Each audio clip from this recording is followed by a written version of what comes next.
Although we're not going to be using, and you just notice this meeting is being recorded message come up. You'll have to press continue to keep going to agree to that. We want to record that so we can archive the chat messages because there's going to be a lot of questions. Most of the time during the conference, Dennis and I will be looking at the chat and offering questions to the participants. And so we're asking that you stay on mute most of the time, but if you're called on, you can unmute yourself and then, direct a question at the presenter or offer a comment. And we'll let you know when those opportunities are available.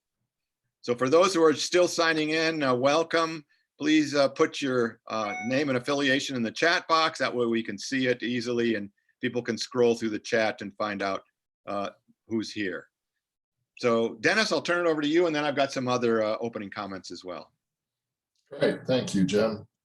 So for those of you who don't know me, I'm Dennis Becker. I'm the Dean of the College of Natural Resources at the University of Idaho, and it's my pleasure to be moderating this conference again this year. This is our third year online, and I think we maybe have most of the kinks worked out. We appreciate everybody joining us. Certainly, it provides a cost-effective way for folks to join us.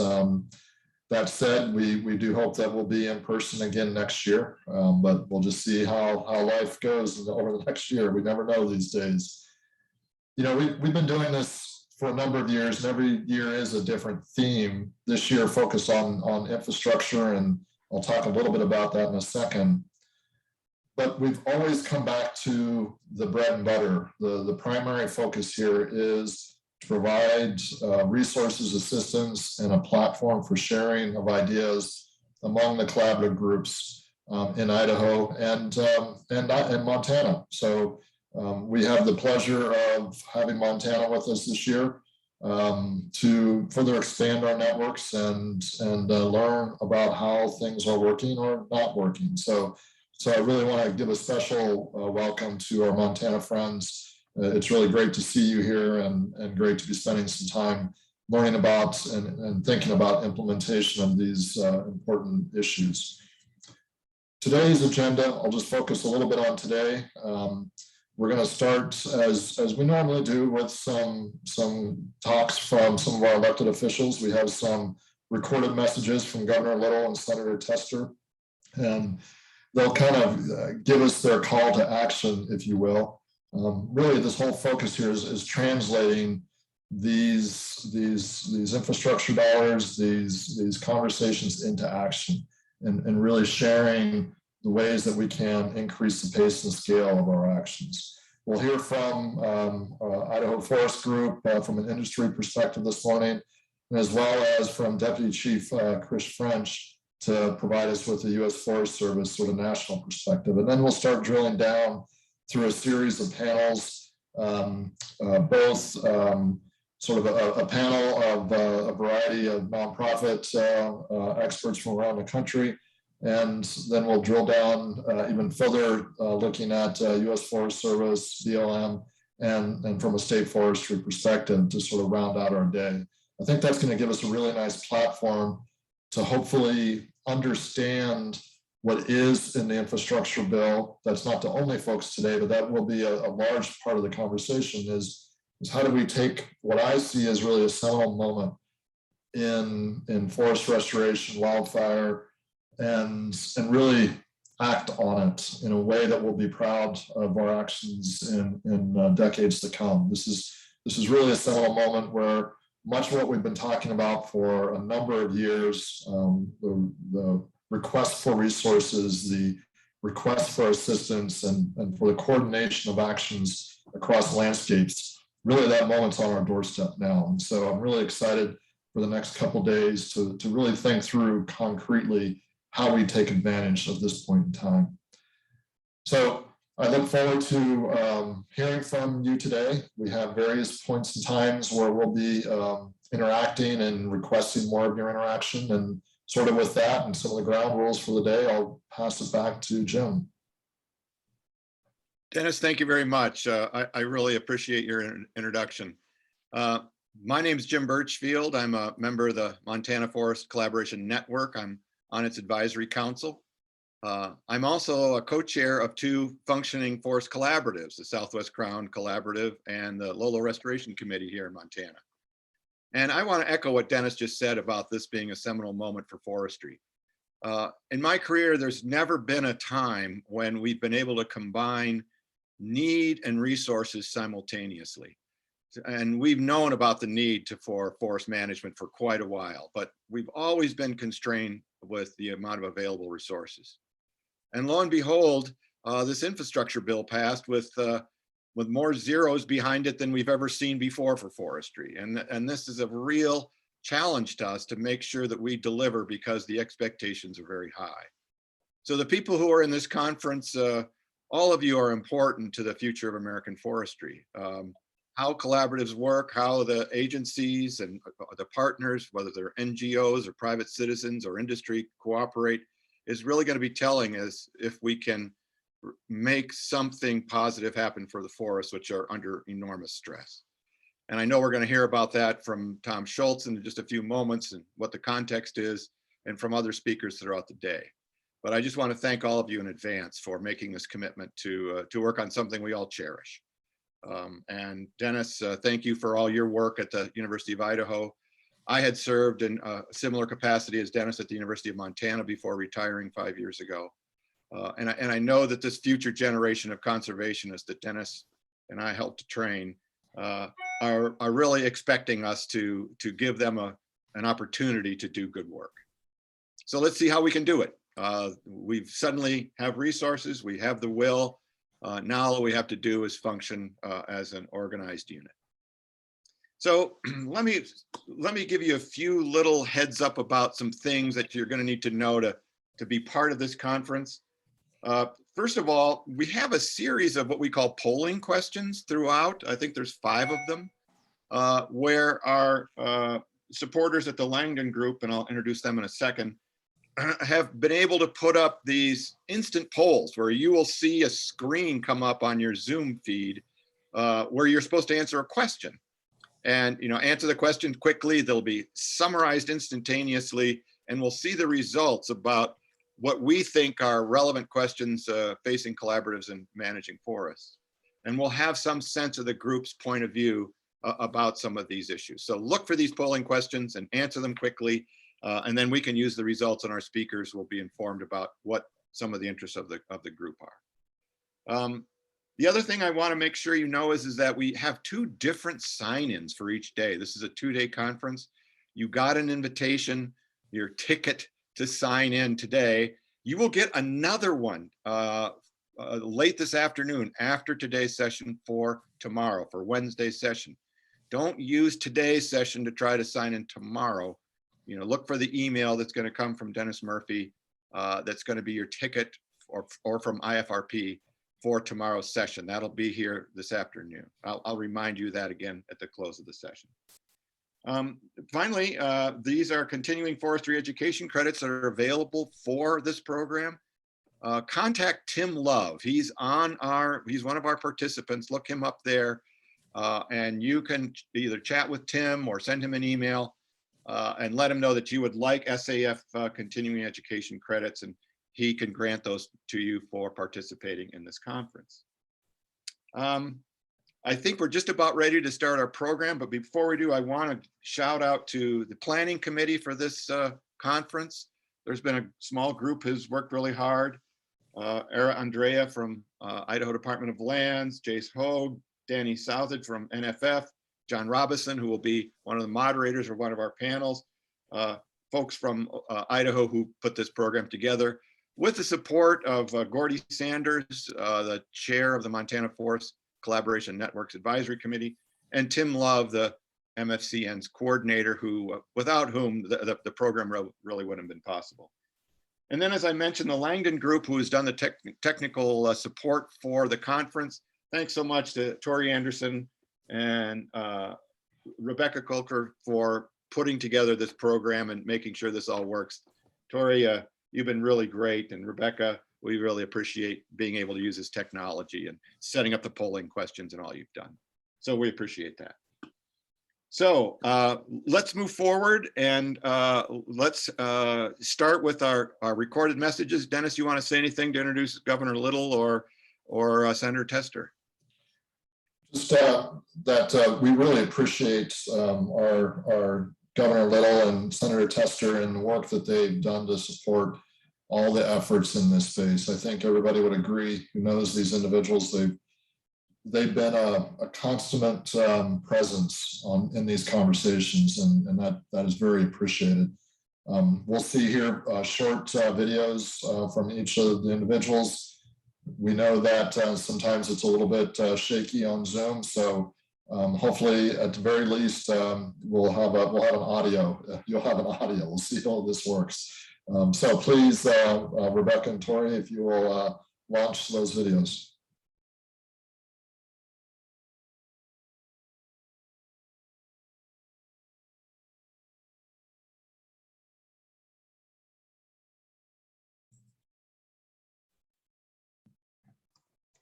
Looks like the audio's not making it through, so I think you're gonna have to back it back out. There's a little box that you have to check to the audio.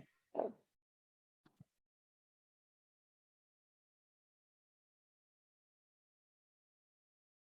Is that working for people? Nope. Not yet, Tori. Any ideas?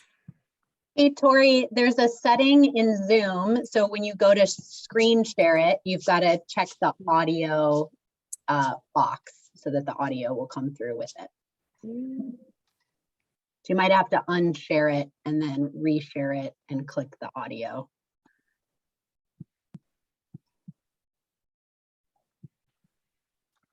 I'm sorry I can't be there in person. Does that work?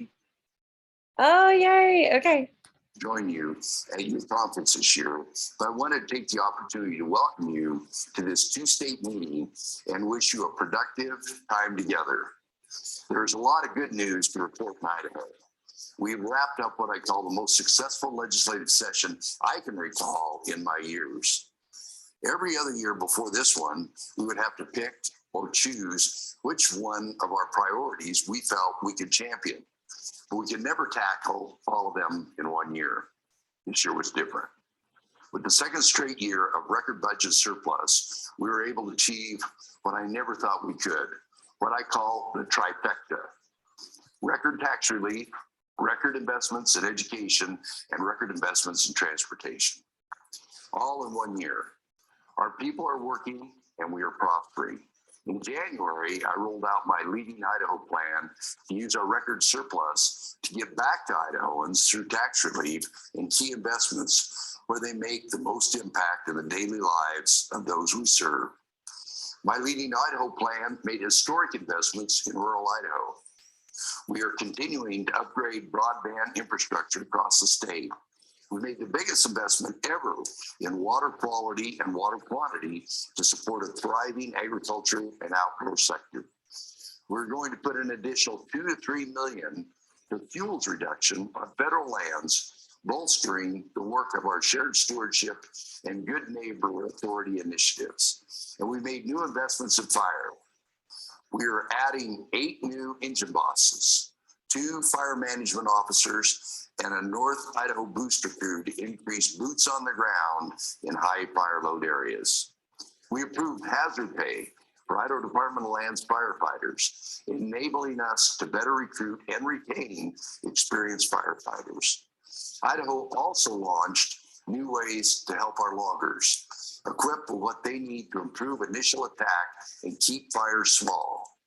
I appreciate the Department of Land's effort to get this off the ground, and it's something I've been passionate about since day one on taking this job. As WGA chairman the past year, I've worked with my fellow Western governors to meet a goal we all share, to remove barriers to better management of the federal landscape so we can strengthen the communities that rely on these working lands. We all agree that only by working together will we decrease the risk of wildfire damage and increase forest health on forest lands across all ownerships. We would not be making any progress if it weren't for the incredible work that you all do all year round. As members of our valuable collaboratives, you are working constructively with the national forests as partners in reaching our goals. I'm proud that the states of Idaho and Montana have shown such leadership in collaboratives in getting things done. And we have you to thank for that. I appreciate all you do to strengthen our states and communities. And I hope your time together this week is productive.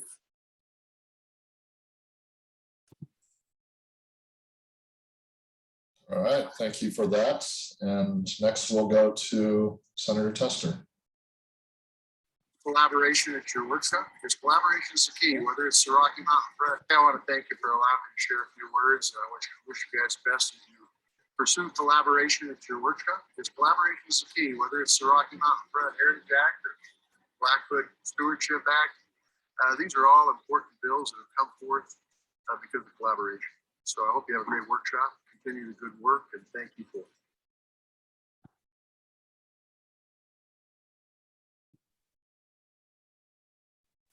All right.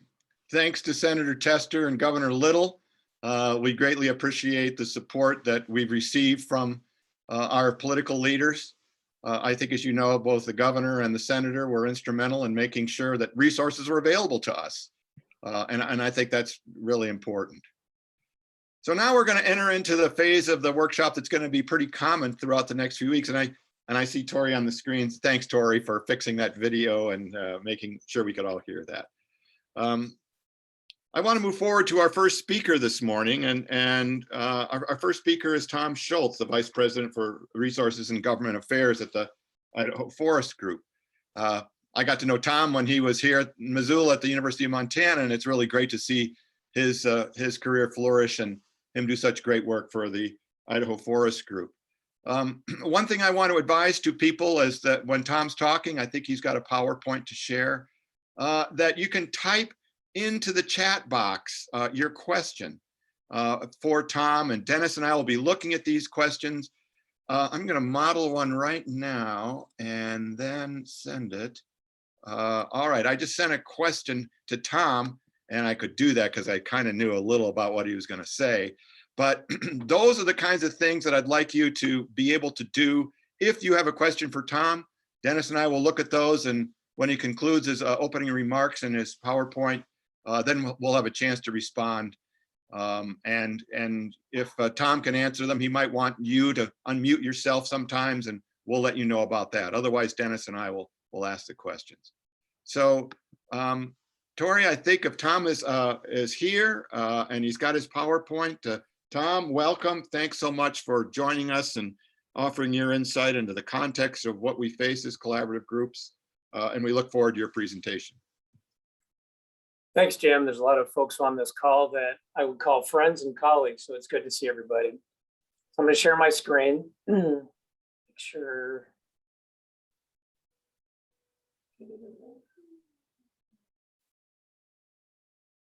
All right, if someone can tell me if I need to flip it or if it's the right screen to see. Looks good.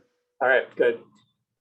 Okay, so I'm Tom Schultz with Idaho Forest Group. Been with the company for about 4 years. Before that, I was with the Idaho Department of Lands as a director, and before that, I worked for the DNRC in Montana. And so I've worked in both states pretty extensively in land management. Like Jim said, I'm a Grizz alum, and I'm also on the CNR Advisory Board and the College of Forestry Advisory Board. So I've got my fingers in a few things over time. So today I want to talk about collaboration and opportunities for the role of collaboratives in this space. There is so much going on right now in forest management. So I'm going to be talking about a couple different things, but I'm going to bring it back together at the end with a call to action. We're going to talk about some of the forest conditions that exist out there, talk about some of the challenges that we have, some of the infrastructure funding that's available, and then ultimately, what can the collaboratives be doing to assist and help in this process, whether it's communication or actually getting work done on the ground.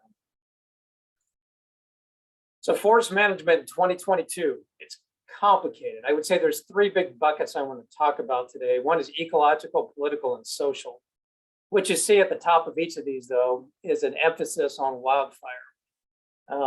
This is what's driving strategy, it's driving funding, it's driving discussions, it's driving politics. Wildfire is the big issue. And I think it should not be the only issue, but it's an opportunity for us to have a discourse about so many other things, because wildfire is caught the headlines. You know, ecologically, you look at insect and disease outbreaks, which I've got some information I'll share. We've got exponentially increasing outbreaks of insect and disease in the Intermountain West. Climate change impacts that we see, invasives coming in, reforestation needs, substantial reforestation needs. On the political side, you look at, you know, there's a lot of discussion, there has been for the last 5 years, about increasing pace and scale. Are we really doing it? Are we increasing pace and scale? And do we have the ability to do it at the scale we need to? So that'll be a discussion here. Talking about the role of collaboratives and cross-boundary management. Both states have invested heavily in their forest action plans over the last several years to develop those in a collaborative fashion. And both of those emphasize the need for cross-boundary management. Litigation, that is an ongoing issue that continues to stymie some of these efforts. So I touch on litigation. And then carbon markets. Carbon markets are out there and are impacting things. And are they good or are they bad? I mean, how are they going to impact things in the future? On the social side, we've got housing workforce shortages. We've got pressure, ESG pressure, environmental social governance, that's going to drive some of the forestry policies that are out there. So we need to be aware of that and think about how we can influence ESG goals and objectives of different companies. Smoke and public health, how that is affecting things. Finally, the milling infrastructure that's available, or the lack of milling infrastructure. If we don't have that, whether it's the loggers, the truck drivers, or the mills, how that can impact our ability to get work done on the ground. So the wildfire crisis, and I want to focus on the word crisis. What we see is this is the new document and the strategy that was recently rolled out by the Forest Service just here in the last couple months. There's a couple of key phrases on here, and there's an acknowledgement here. It says growing wildfire risk is due to past fire exclusion, accumulating fuels, a warming climate, expanding development in the wild and urban interface. And then the last sentence says this is a national emergency and calls for decisive action. Those are bold words. It's a national emergency. And you think typically when we use those kind of terms, it really engenders action. And so that's what I want to keep us focused on, is what is the action that we can take to address the fire exclusion, the accumulating fuel, the warming climate, development in the wild and urban interface. What can we do to have some effect on these things that are affecting our environment around us? So the states have stepped up. Both states have adopted forest action plans. The one on the left is just a snapshot of the acres in Montana. There's about 3.5 million acres that have been identified as moderate to high risk for fire, forest health, or both. Now, keep in mind, every state has adopted a little different process that they went through and even used some different data sets. So the Idaho map, you'll see the red up in the panhandle portion and kind of the northwestern part of the state. Over 19 million acres have been identified as at risk for wildfire, insect and disease, weeds, and other agents. So both of the states have identified significant needs to address wildfire risk, insect and disease, in addition to what the Forest Service has done as well. We've also looked at a lot of other independent research. So this is FIA data, and this is just showing the impact of growth, removals, and mortality basically over the last, since 1991. A big takeaway I want you to see in Idaho, the mortality, so this is the death, and these are actually trees that have died, has increased since 1991 by 225%. Net growth is down by almost 40%, and removals are down by about 31%. When you look at Montana, the condition's actually even a little bit worse. Mortality is up 263% during this time period. Removals are down by 60%, and net growth is down by 91%. So you can just see some of these trends. So this is BLM ground in Montana. From 2008 to 2017, growth rates have gone from 1% annually to a negative growth rate, so less than a negative 0.5%. You can see federal lands, Forest Service lands in Montana from a 1.5% growth rate down to a 0.5%.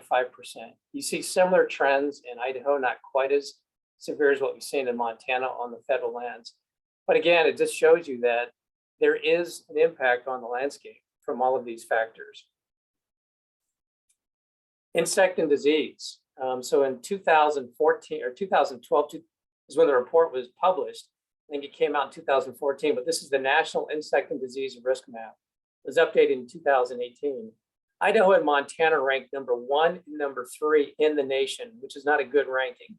So we have the states that are most at risk of insect and disease mortality. What this means is that up to 15% of the basal area will be basically removed through death and mortality over the next 15 years. So you see 28% of Idaho's treat areas are at risk. We rank #1 nationally for the percentage of trees at risk. Montana has 21% of their treat areas at risk, ranks 3rd nationally. So we've got significant insect and disease outbreaks and risks that are impacting the future health of the forest. Additionally, looking at estimates of the needs for reforestation, there's over 7 million acres that have been identified that need to be reforested on federal lands here in just the last 5 to 10 years. Some of this is backlogs from management, but a lot of this from fires that have burned, and a lot of this has been burned in California. So if we cannot reforest these areas after they burn, we know what's going to happen. Shrubs are going to come in, grasses, and we may never get the forest back that we want. So the need for reforestation is significant to address these concerns. When you look at other conditions, wildfire acres burned, this is NIFC data. So when you look back to 1983, just kind of the data set goes back then, you look at, we were under 2 million acres a year burned. You see there's a trend upwards. So since 2006, we've had 5 years, we've had more than 10 million acres. This is nationally burned years. So we see an increase in the severity of fires and the number of acres that are burned on an annual basis. And this has just happened since 1983. At the same time, what we look at harvest levels. There's not necessarily a direct correlation, but there's definitely an indirect correlation between harvest levels and what that means for the increased fuel buildup that's on the national forest. So you can see back in the 80s through basically the late 80s, this is before the spotted owl kind of kicked in, harvest levels were darn near 12 billion board feet a year. Nowadays, you see is what's happened is it was a significant drop off, about an 80% decrease in federal harvest levels until you got to 2001, 2002, which you were under 2 billion board feet a year. Since that time, harvest levels have increased somewhat to about 3 to 3.4 billion board feet. You can see we dipped a little bit this last year on a national level. And then down here, we've got a line just kind of showing the Idaho and the Montana. So the Montana line is the blue line here. And the orange line right there is the Idaho harvest. So that just shows you what was sold in Idaho and Montana. But anyhow, it just kind of shows you that there's been a significant decrease in harvest levels and what was been sold off the national forest. At the same time that nationally across all ownerships, we had a significant increase in acres burned and severity of wildfires. Okay, so what is a crisis and what is an appropriate response?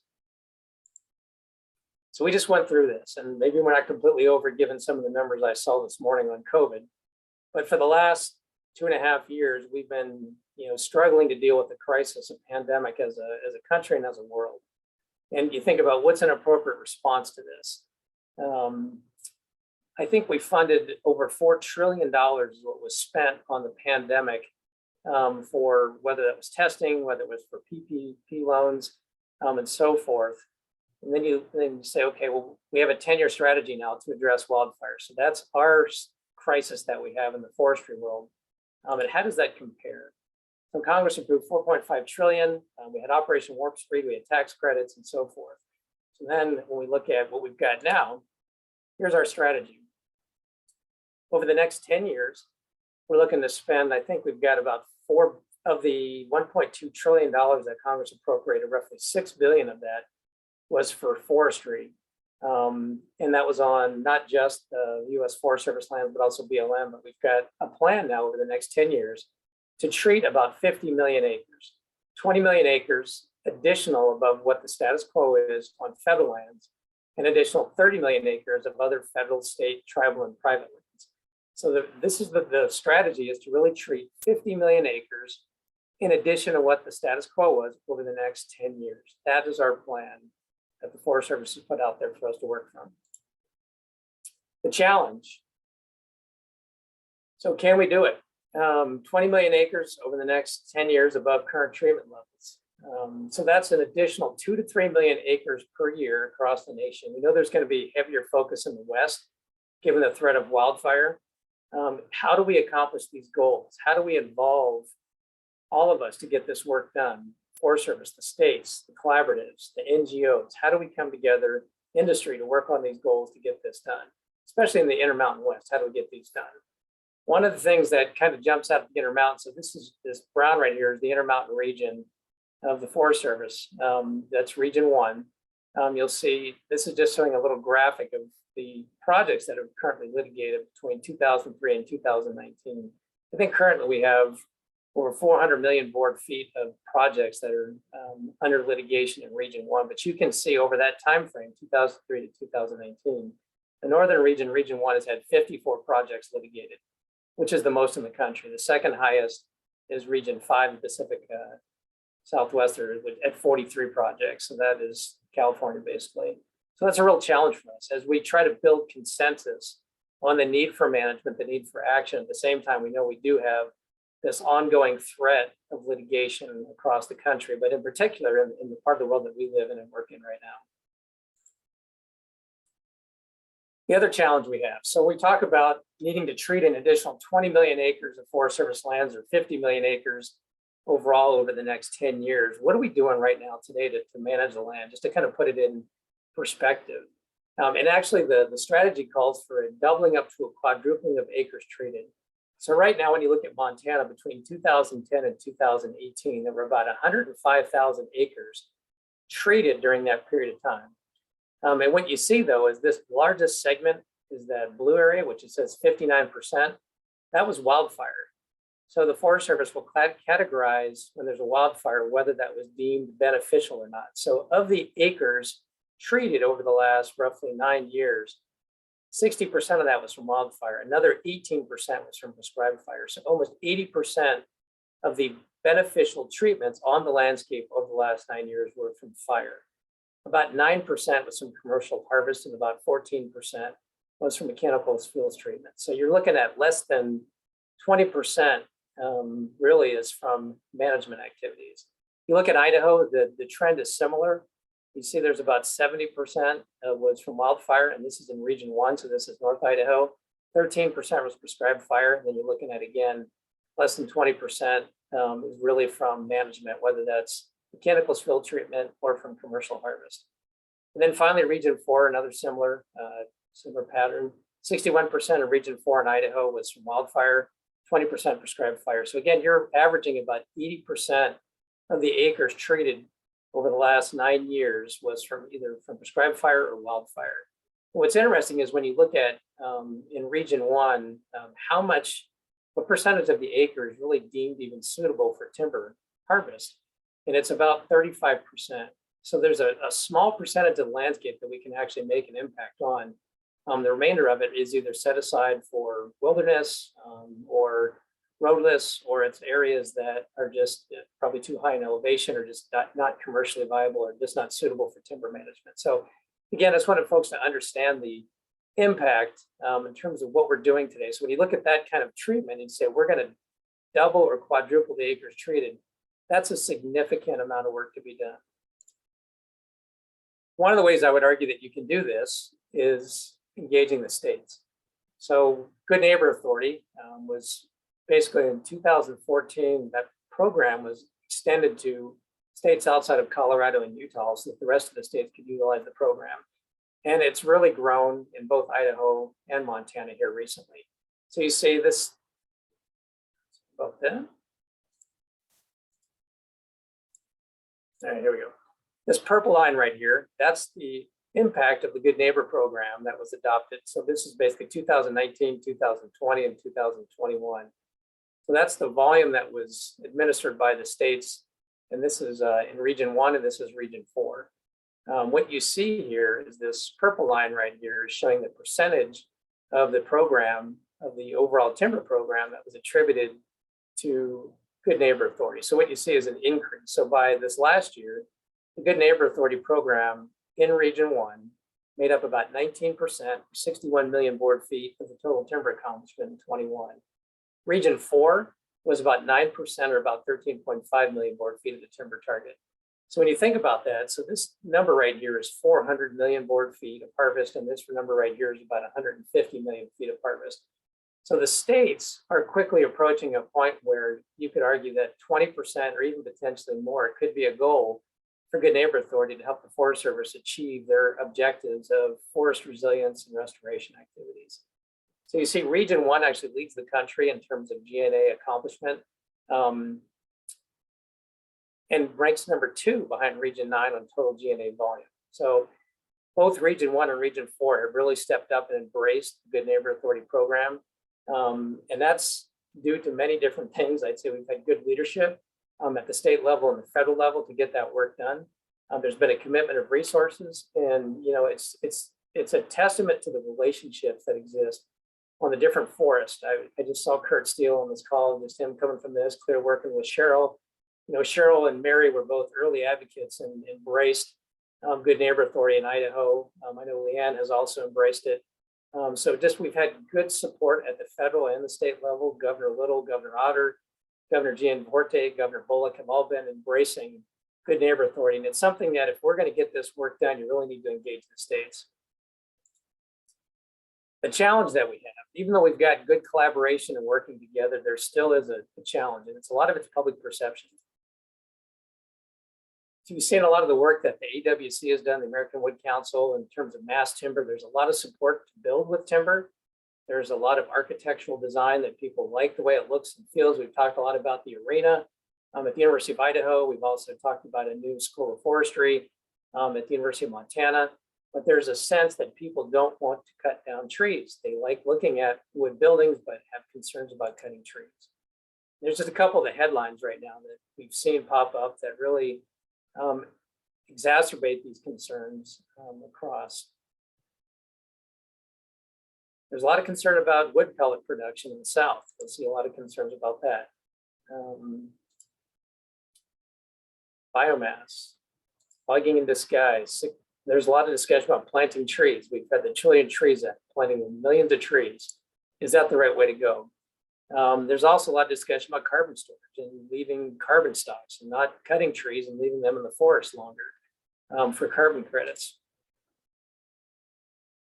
Just an example, just on the 9-mile drainage west of Missoula, a project that was upheld. And then most recently, just again, a shot over the bow at the Nature Conservancy for supposedly being an advocate and partnering too much with the wood products industry. So again, there's a lot of challenges out there in terms of public perception about the need to manage the forest. And I would argue that it's all of our responsibilities to help address this as we go forward. This is an article that was put together in August of 2021. It was an Ecological Applications, which actually there was one of the professors at the University of Montana, Simon, was on this, one of the articles in this publication. But we need to point to the science that's out there. There's a lot of debate. You'll see a lot coming out of different areas that we shouldn't manage the forest, that managing forests can actually be detrimental. What we actually see, though, in many cases, just the opposite. And there's a lot of science behind this. This was just one of the published articles that came out. There's a lot on this information. And just to kind of point out a couple of the key things, look at the first couple bullets up here. The central objective of fuel treatment is to moderate fire behavior when fire returns, not to stop fire spread or reduce emissions. Many studies show that fuel reduction treatments are effective at moderating subsequent fire severity, even under extreme weather. The other thing is, even with large-scale restoration need, well-designed fuel treatments are not futile, so we should continue doing it. One of the other areas, there's been a lot of focus about managing in the WUI, the wildland-urban interface. The last bullet on that second column basically says intentional forest management, both within and beyond the WUI, offers the greatest social and ecological benefits. I know Gordy's on this call. If you remember what happened in Sealy Lake in 2017, the town almost burnt down. That fire did not start in Sealy Lake. The fire started more than 15 miles outside of Sealy Lake. So to think that we can just treat the wildland urban interface, and that in and of itself is sufficient to address the catastrophic conditions that we have in the landscape, the forest health issues, it's not going to work. And there's data and science that supports this. So again, it's engaging academia and to be not only publishing useful information, but also being spokespeople for this information. Challenges that we have, political headwinds. So as we talk about trying to quadruple or acres through the wildfire strategy that the Forest Service has adopted. We've also got other strategies out there too simultaneously. We got America the Beautiful, which was kind of originated out of the 30 by 30. About initially there was a discussion about preserving or conserving 30% of the landscape. There's been a debate whether conservation should be included as part of that strategy, and can private lands be a part of that strategy? There's an effort right now on climate smart forestry, and there's even within that effort, there's a discussion about not harvesting any mature trees or any old growth across the country. There's litigation on the CEQ NEPA regulations that were adopted in the prior administration. There's discussions about waters of the US. There was a Supreme Court ruling that just came out the other day on that. Additionally, on the 10-year strategy that we've got, there can be a focus from critics that we should just focus on non-commercial treatments and use only prescribed fire. The reality of it is if you're going to go use prescribed fire in an area that's been historically suppressed, and you've got all this buildup of fuels, it's not going to be a very good strategy, and likely the risk reward is most likely not going to be there. My guess is many fire managers would not take the risk if you did not go in there and clean out some of the fuels before even lighting a prescribed fire. A lot of good discussion again about focusing solely on the WUI, 300 feet from homes. And then again, I mentioned this focus on old growth and retention of mature trees all over. So there's some headwinds that exist that are pushing back potentially against the strategy to address the wildfire crisis that we do have. This is one of the groups that's out there. If you haven't heard of them, it's a group, a collection of folks called Climate Forests. These are just some of who they are on the right here. You can see, I think, Conservation Northwest, Rocky Mountain Wild, Firefighters United, Dogwood Alliance. They're one of the big ones out of North Carolina that's been pushing back on biomass in the South. Washington Wild Earth Justice, Sierra Club, Center for Biological Diversity, Great Old Broad Wilderness. I think those folks might actually be in Bozeman. But there's a big push here about not harvesting any mature trees at all in the national forest. And so I'd encourage you to take a look at their website and kind of what some of their efforts are that they're out there looking at. But again, it's headwinds against trying to get work done. What is the solution? I'll argue that industry needs to be a part of the solution, but for us, we are many times looked at as the problem, not the solution, not a part of the solution. With this discussion early on today with some of our earlier speakers, the governor and the senator, about funding. So we do have lots of funding now. Jim talked about the amount of funding we have at levels unlike we've ever had before. And we've got technology that exists that we've never had before. We've got good data and science to support the activities. We've got strong collaboratives and partnerships. And we've also got good planning practices. We've got plans. We've got opportunities to execute these. So to me, these are the elements that are critical to actually get the work done on the ground. Who's going to be the messenger? This is key. So this was us on our site in Mississippi before we broke ground. Probably not going to be us being the messenger. I think this gentleman is going to be a speaker later on after me. Probably not this guy either. American Forest Resource Council, are they going to be the messenger? Probably not them.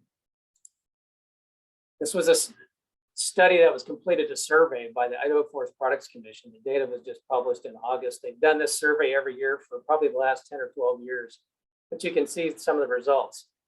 Who are the most credible people to speak on issues of forest management? Number one, it's been this way going back to 2016. The number one group that has the most credibility are foresters, followed by Federal Forest Service employees, scientists. And then you can see loggers comes in below that, about the same as environmental groups. You can see the loggers, their credibility over time has decreased. But look at near the bottom there, forest products companies, 4%, 4%, 5%. My point being is having the industry talk about the need for management of the natural forest does not seem to have a lot of weight on influencing opinions with the public. So we need these other groups to really be the key spokespeople for these issues that are front and center that we have to deal with. The other thing we need to do is expand our network of influence.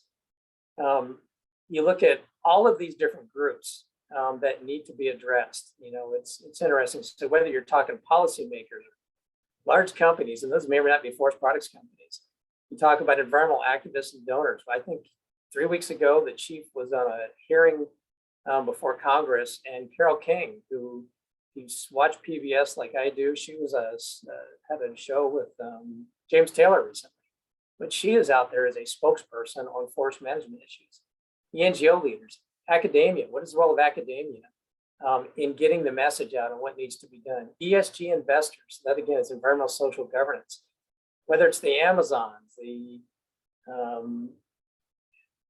Microsofts, the Facebooks, those are the companies with their ESG policies that will ultimately be driving a lot of what's going to happen on carbon issues. Long term, one of my biggest concerns is to the extent that they have so much capital, their ability to acquire lands, significant land bases, potentially forested land bases, and set those lands aside. Making sure that they have an understanding of the ecology of the area and the need, especially these disturbance-driven ecosystems that we have out west, the need to manage those ecosystems. So how do we expand our network of influence? And what is the role of all of us to help do this? It's a crisis, let's treat it like one. So who will be champion our purpose and need? Is it the Forest Service, the states, the collaboratives, the conservation community? And we see, like I said, even the story on the Nature Conservancy recently, there is risk. There is risk to the brand of people that step up, whether it's a university, whether it's an NGO, or whether it's an ENGO. If you step up on these issues, you're putting yourself and your organization at risk of being, criticized by others in the field. Can industry step up? What is the role of industry to speak? Forest managers. Again, this is, as was stated in that report, this is a national emergency and calls for decisive action. How do we get to elected leaders and the public and communicate the work that needs to be done and explain the why? Why does the work need to be done? And one of the things I've been a proponent for, and I'll talk about it again today, is if you think about if we actually had a wildfire, we have a very good structure in place to manage wildfires. We have incident management teams. And with those teams comes a focus, a clear sense of mission. There's a sense of urgency. And I would argue that the same way that we institute interagency teams for fighting wildfire, we should do the same thing for addressing the forest health and wildfire crisis that we have right now. Should you employ the National Guard to assist? What is the role of the governors to use their bully pulpit to advocate for the need to both secure funding as well as get the work done? How do we clear barriers that prevent participation? So sometimes we have cash matching requirements. Those cash matching requirements can apply to the states and can apply to ENGOs sometimes. So how do we get through some of that? Streamlined hiring process. We know the Forest Service nationally is hiring thousands of employees right now. How do we make sure that they have the ability to use streamlined process to make those hiring commitments? Increase flexibility in funding mechanisms. The other thing is making sure that the Forest Service is able to use all the authorities that they have. They have so many new authorities, that categorical exclusions and elsewhere, to get work done quickly. We know that if we continue to do things as we've always done them, there's just not going to be the manpower or the time to get the work done that we need to get done. How do we streamline NEPA to fill the project pipeline? We haven't heard of an incident management team. This is just a quick picture of what one looks like. You've got an incident commander, you've got a deputy, you've got safety, information, a liaison, you've got finance, logistics, planning, operations. So imagine that we created a team like this in North Idaho, a team like this in Central and South Idaho, a team like this in Western Montana and Eastern Montana. But we had these regional incident management teams that were focused on collaborating, coordinating across ownership boundaries, interagency, working with collaboratives and NGOs as a part of the structure to get work done. But I would argue we're going to need a different structure than what we've typically used to get this amount of work done. Finally, we have the moonshot money. The IIJA funding is 1.2 trillion. I mentioned that the funding that was available for the coronavirus pandemic was about over 4 trillion, but again, a significant amount of money. And of this, what came to the Forest Service? So about 3.9 billion to the Forest Service. And that's above the 2021 baseline for key programs for the next 3 to 5 years. So we've got 3 billion for fuels reduction, fire breaks, forest restoration, salvage, 80 million for ecosystem restoration, legacy roads and trails. We've got, I think, over 200 million for Good Neighbor Authority. And we've also got the continuing resolution for 2022, 175 million for post-fire restoration recovery, and this big one for capital improvements and maintenance. And we've also got the Great American Outdoors Act, and the Farm Bill is other funding opportunities that exist already or will exist in the future. So we do have substantial funding to get work done. One of the things that we need to make sure, though, is as we get that work done, that there's accountability for it. So I give John Robison with IFRP and Idaho Conservation League a lot of credit. So the shared stewardship group that came together in Idaho under Governor Little's leadership. There was a group that John Robinson led to develop key metrics to ensure that when work was getting done, that there was accountability. And I think that program that was put in place is a good one. And what I like about it is you've got key performance indicators. And for instance, there's a focus on acres traded, volume harvested, even looking at fire regime condition class, creation of jobs, those kind of things. But coming up with metrics that you can measure and that you can also communicate to a broader audience. And again, give John credit for that. In summary, we're facing lots of pressures, ecological, political, and social pressures. We need leadership to be decisive in how we move forward on these issues. We're challenged by a landscape restoration. It's an enormous scale. I talked about almost 20 million acres at risk in Idaho. We talked about in Montana, there's over 3.5 million acres that identified at high risk. This is significant amounts. We talked the 1910 fires, if you're not familiar with those, that burned in Idaho and Montana, burned about 3 million acres. And 85 people died during those fires. That's the same number of people that died in the Paradise Fire in California several years ago. So we have significant risks. We need to treat it like a crisis. We need to engage a network of influence to help implement and communicate how the work can get done. We've got funding. We need to make it accountable for how we use the funding to get the work done. And again, we need to be decisive, and we all need to be communicating effectively. And I think this audience that we have in front of us right here is one that can help us do that. That's all I got for you.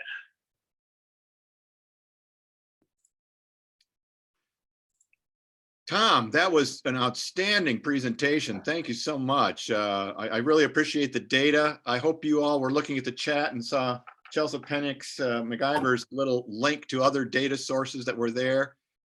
You know, Tom, you really framed this, I think, really comprehensively to show us what needs to be done and what types of things are necessary. You know, you talked about communication, and I put a question in the chat there that I'll pose, and I want to encourage everyone to use the chat. And we're going to get to Kevin Pfister's question in just a second. What do you think might be the best communication outlets for members of collaborative groups to use that could be the most influential? Yeah, so the question on what outlets exist for collaborators, you know, what's amazing to me is the impact that social media has. And again, I give credit to TNC for being in the forefront on these issues, and they took heat for it.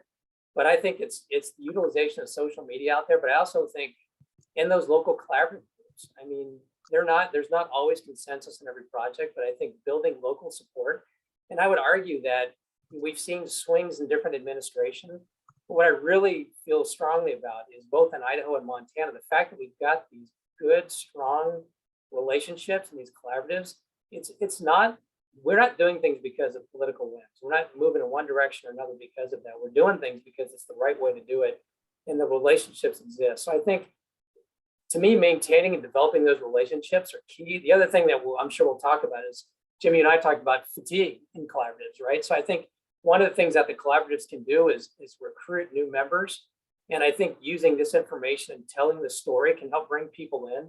I was going to give an example. I was talking to someone the other day that they talked about one of the most unlikely people they'd ever run into was a woman. She was an African-American who worked in Portland, and she did work with the homeless. And the smoke in Portland last year was so bad, and that it affected her clientele, that she had to find all this additional housing for them to live in, and because they could not live out there on the streets because of the smoke in the air. So she has become this phenomenal advocate for active forest management. So I think the idea that we have to look at non-traditional people to talk to that aren't necessarily, we think, in our industry, and reach out to them. And you can do that locally. That's hard to do that at a national level, but that's something where locally, you know, be creative about the diverse people that we can talk to and share our message. Wow, thanks. Good answer. I appreciate that. Hey, we had a question from Kevin Pfister from the Spotted Bear Ranger District about one of your slides about harvest. He mentioned that your fire trends were on all lands, but the harvest slides are only on national forest lands. Has there been a comparable harvest trend on state and private lands over that same time period you showed? Yeah, what's really interesting, if you look at Washington and Oregon right now, there was a state of Oregon just adopted a new Forest Practices Act change about had to do with herbicide applications. So that's going to curtail harvest on private lands, and the state of Washington, the DNR, is reducing their harvest. So in my discussions with AFRC folks, they're looking at a reduction of about 500 million board feet on state and private lands in Washington and Oregon over the next several years. So I think there are general trends of reduction. Now, we haven't seen that so much in Idaho. Idaho state lands and Idaho have actually increased their harvest levels. Private lands, though, what we've seen happen in Montana is the harvest in Montana just 10 years ago was 600 to 700 million feet a year. It's under 400 million feet a year now, total harvest. And we saw that the industrial lands were managed heavier when the Forest Service lands in Region 1 in Montana pulled back. And a lot of that was, again, I showed from 1988 to you go to the mid-2000s. So in order to maintain those harvest levels, the private lands kind of stepped up harvest. So now that has been reduced. So now you look at the harvest level in Montana, it's substantially down. So so those trends of harvest have been carried forward, Washington, Oregon, and in Montana, not just on federal lands. Nice, nice. Hey, I wonder if there's any folks out there. We've got a couple more minutes that want to unmute themselves and offer a direct question to Tom. That was such a rich presentation. There was a lot there, and maybe there's someone in the audience who wants to press the mute button on your Zoom, and you'll come on, and Tom will address your question directly. While you're doing that, I might jump in with the moderator's prerogative to ask my own question. Those of you who are trying to get in, in this case, if you can use the raise hand function, if you're not familiar with that function, wave wildly in the screen and we'll try to see you when you turn your camera on. So Tom, I'm going to ask this question of many of the speakers today and tomorrow, and it's really a question around, I guess it's around resolve in a sense, but it's sort of pre-question to that, and it relates to what does success look like? And I mean that in the context of what does success look like in the short term, which I think has some of the elements you talked about, but I'm really interested in what success looks like in the long term as well, long after the infrastructure dollars are gone. And I'll stop there, and I might have a follow-up question. Yeah, so what's interesting is, so you look at our monitoring results. I mean, I think success ultimately is you do what you say you're going to do, right? And I think that's key to life. So that's in relationships. If I tell you, Dennis, that I'm going to do something and I don't do it, then most likely I'm not being successful. So to me, that we get agreement on what those goals are. So right now, the Forest Service 10-year strategy is talking about treating 50 million acres. And of that 50 million, only 20 million of the 50 is on federal lands. There's another 30 million acres on non-federal lands or non-immediate, Forest Service lands. It could be other federal lands as well. But I think that's it. I mean, I think it's identifying realistic goals. And, you say the long term, even beyond this IJA funding, but you think about 10 years from now, to me, that's pretty long term, and there's been comments made about in the long term, what is the long term in the long term? Well, none of us are going to be around the long term, right? You go out far enough. But I think over a 10-year period, that's a long enough horizon that we can look and have aspirational goals, and that we can have annual goals to show that we're actually making progress to get there. But I would say whatever those plans are that we adopt, that we achieve those goals, and that we're monitoring those and communicating that and building those relationships. I mean, I can't stress enough that to me, part of the goal is the relationship. It's like, because the work cannot get done without those relationships. And I look at, the relationships that exist within the industry, even within the NGO community, we've got very strong relationships, and those need to continue to grow and expand. And that's why I put up that network of influence. I think even as we think about in collaboratives, who is at our collaborative table, who is not at the table? And again, when I think of threats out there to getting work done, it's non-traditional. I'm actually more concerned about large corporations that have bold ESG goals that may be in the mindset that they need to go buy a bunch of timberland and set it aside to meet their shareholder goals. And that gives me pause. And so I think that's something that we need to think about is how do we engage different segments so that as we work toward getting these aspirational goals of 20 to 50 million acres treated, that it's something that we can track on an annual basis, but also we have the relationships that we know who to talk to, and we expand who that framework is that we are talking to. Tom, and Andrew Metzer, I'm going to allow you to unmute and introduce yourself and ask a brief question. Thanks, Dennis. Can you guys hear me okay? Yep. Great. I'm Andrew Menser. I'm with the Office of Mineral Resources. I'm curious if you have any information about the nexus of this discussion about treatment and management plans with the IPCC and sort of how that's being supported or explored by the international community from a wildfire perspective. So Andrew, you were cutting in and out. I don't know if you could. Maybe Andrew, you could type that question in. I couldn't understand it either. And Tom, I just want to say that you may have answered Darren Parker's question about ESG because he asked about how that can help or hinder forest management. So thanks for bringing that up. I don't know if you want to elaborate any more on that while we get Andrew to type in his answer, because Andrew, you were breaking up, unfortunately. Yeah, Darren, I guess my concern is I think ESG can be a positive potentially, but I think it also if lands are just being acquired and set aside and not managed, that gives me pause. If that is perceived as a way to meet an ESG goal is to retain carbon stocks by not managing the land, and especially in these disturbance-driven ecosystems like we have in the West. There's some really good slides out there, which I didn't show on this presentation, that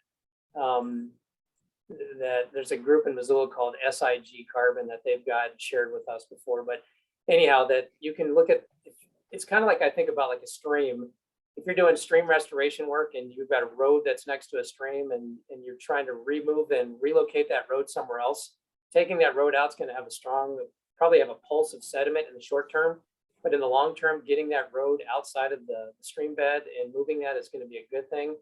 Same thing with this carbon stock issue that, in the short term, by removing some timber, you're going to reduce some carbon stocks in the short term. But if a wildfire were to come in there, which we have significant risk of wildfire in our part of the world, and burn those areas, you're going to volatilize that CO2. It's going to be in the atmosphere.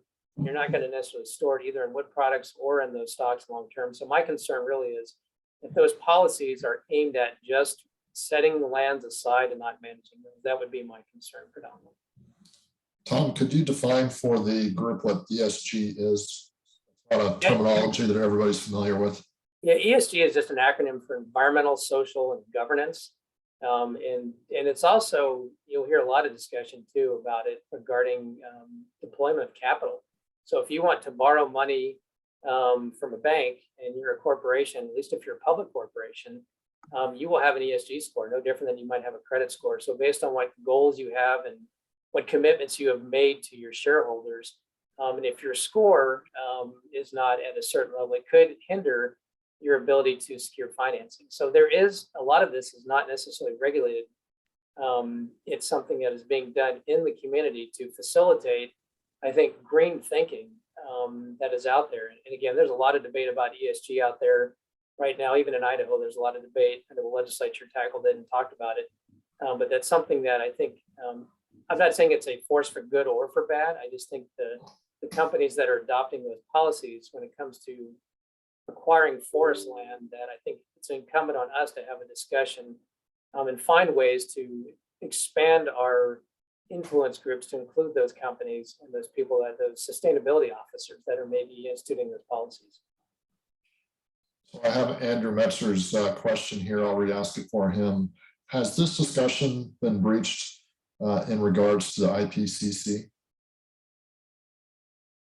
Not that I'm aware of. I've not breached it with them. And for those who aren't familiar with that acronym, it's the, what is it? The not the International Panel, Intergovernmental Panel of Climate. I completely butchered it. It's the international group who works on climate issues, collectively scientists. Panel on climate change. Thank you. I just right out of my head. Any other questions for Tom here? Feel free to unmute yourself and ask.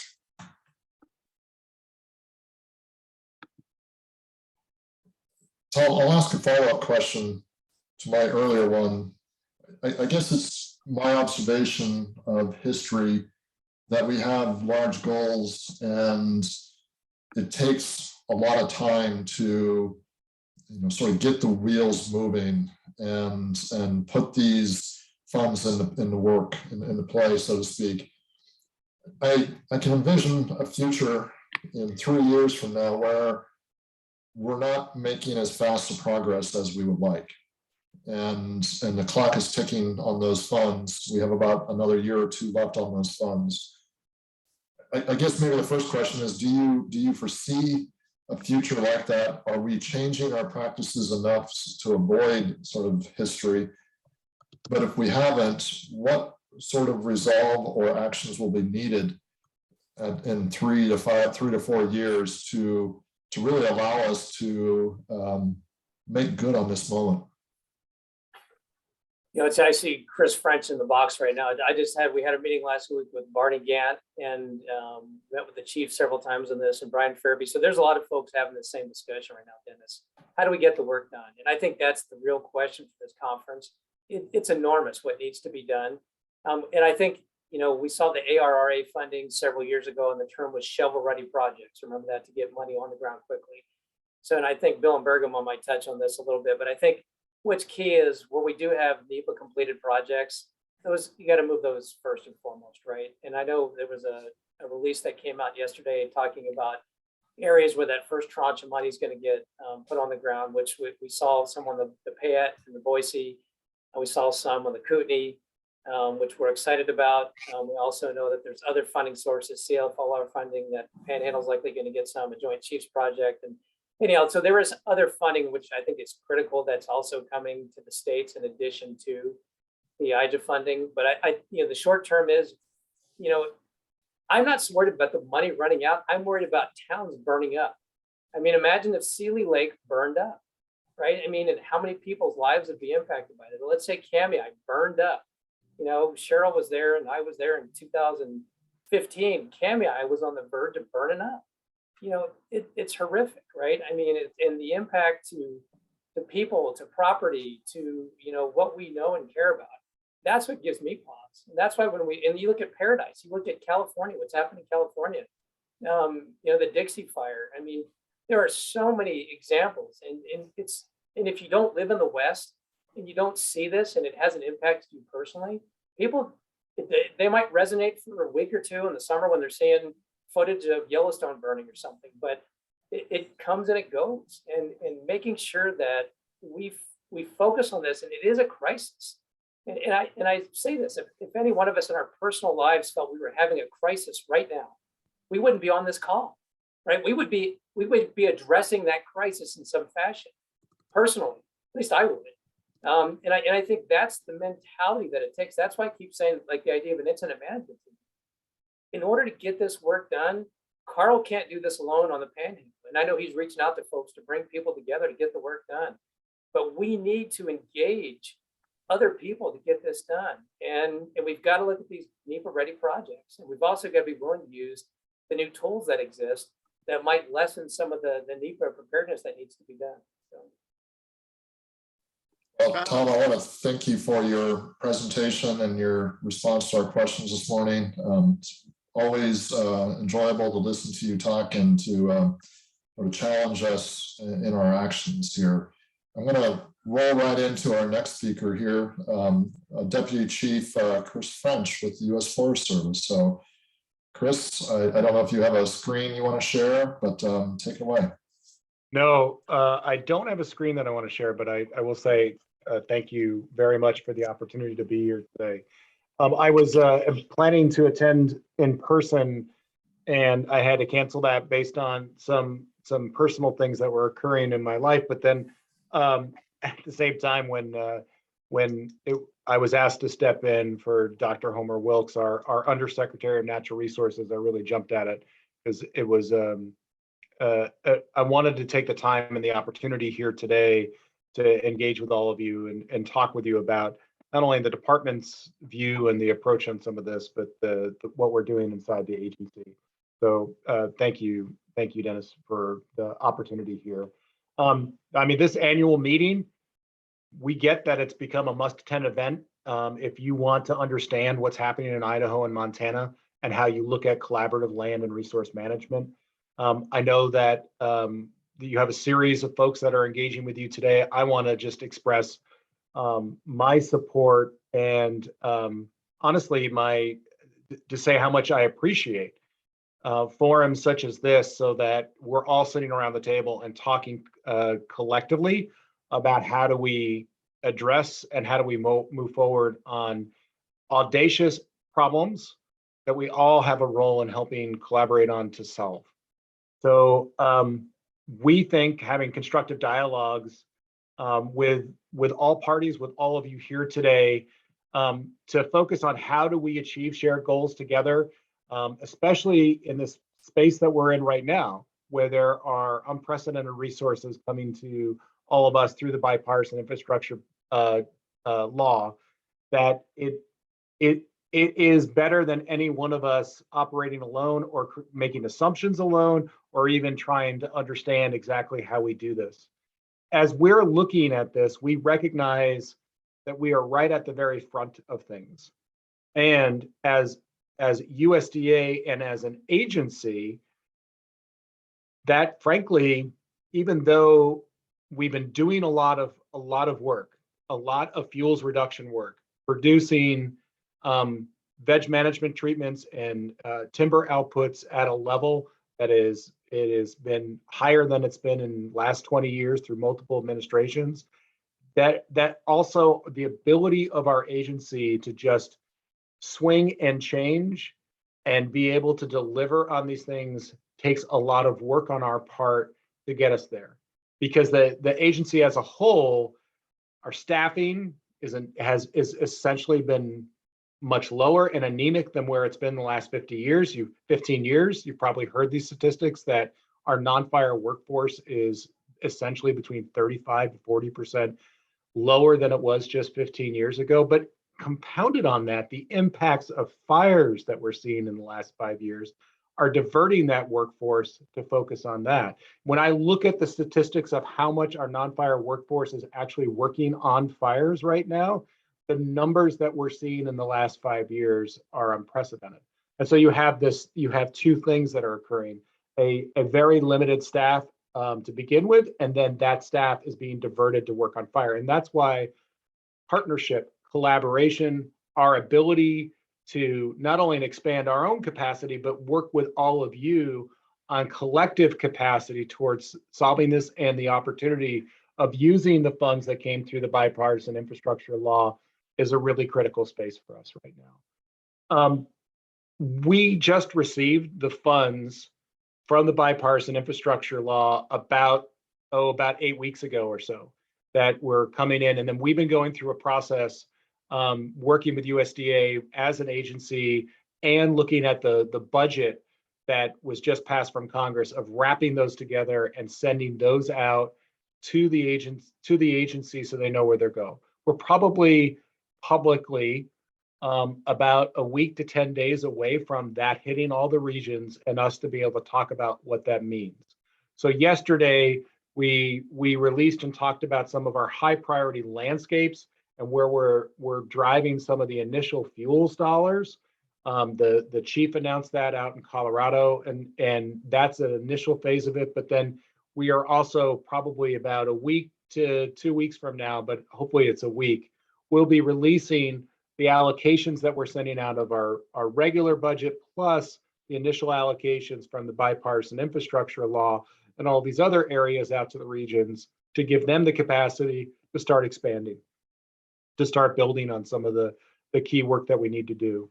What does it include in the bipartisan infrastructure law? There's $400 million for the Forest Service to conduct forest treatments that promote fire resilient stands, $500 million in community wildfire defense grants that goes to at-risk communities and to tribes. There's $250 million for prescribed fire treatments. There's $250 million for fuel breaks. Plus, there's new authorities that we're rolling out. There was a new CE that allowed us to do linear fuel breaks up to 100,000 feet and up to 3,000 acres, and a new emergency determination authority that is an authority of the secretary to look at areas throughout the national forest system, determine that an emergency situation exists, and allow us more streamlined approaches for either dealing with preventing that situation from occurring or from responding to it post-fire. There's $100 million for post-fire recovery, $160 million for states and tribes to implement restoration projects, $400 million for us to provide financial assistance to facilities that use byproducts of restoration treatments. All of this is in addition to the significant injection of forest resources that are going to help us achieve the 10-year strategy that the chief and the secretary just released to talk about what is it we need to do to actually reduce fire risk to our communities across this agency in an accountable and a measurable way, and actually hopefully will start to change some of the social impacts we're seeing from fires across this country. I will say that when we look at this year's initial set of landscapes that are going to receive almost $131 million of investment just this year for funds that can be used over the next 2 years. They announced landscapes yesterday in Colorado, Idaho, Montana, as well as California, Arizona, New Mexico, Oregon, and Washington. The other thing that I think is important here is that built into the bipartisan infrastructure law was $100 million for us to build on collaborative capacity and large-scale projects. So this is increasing and doing additional work, such as through the Collaborative Forest Land Restoration Program, Cflr, well established, and we've been getting increased funding for that. But it also gives us the opportunity to help fund collaborative capacity for other work, other large landscape projects. And I know that that is important to many of us because a lot of these collaborative efforts take a broad set of resources to help support them.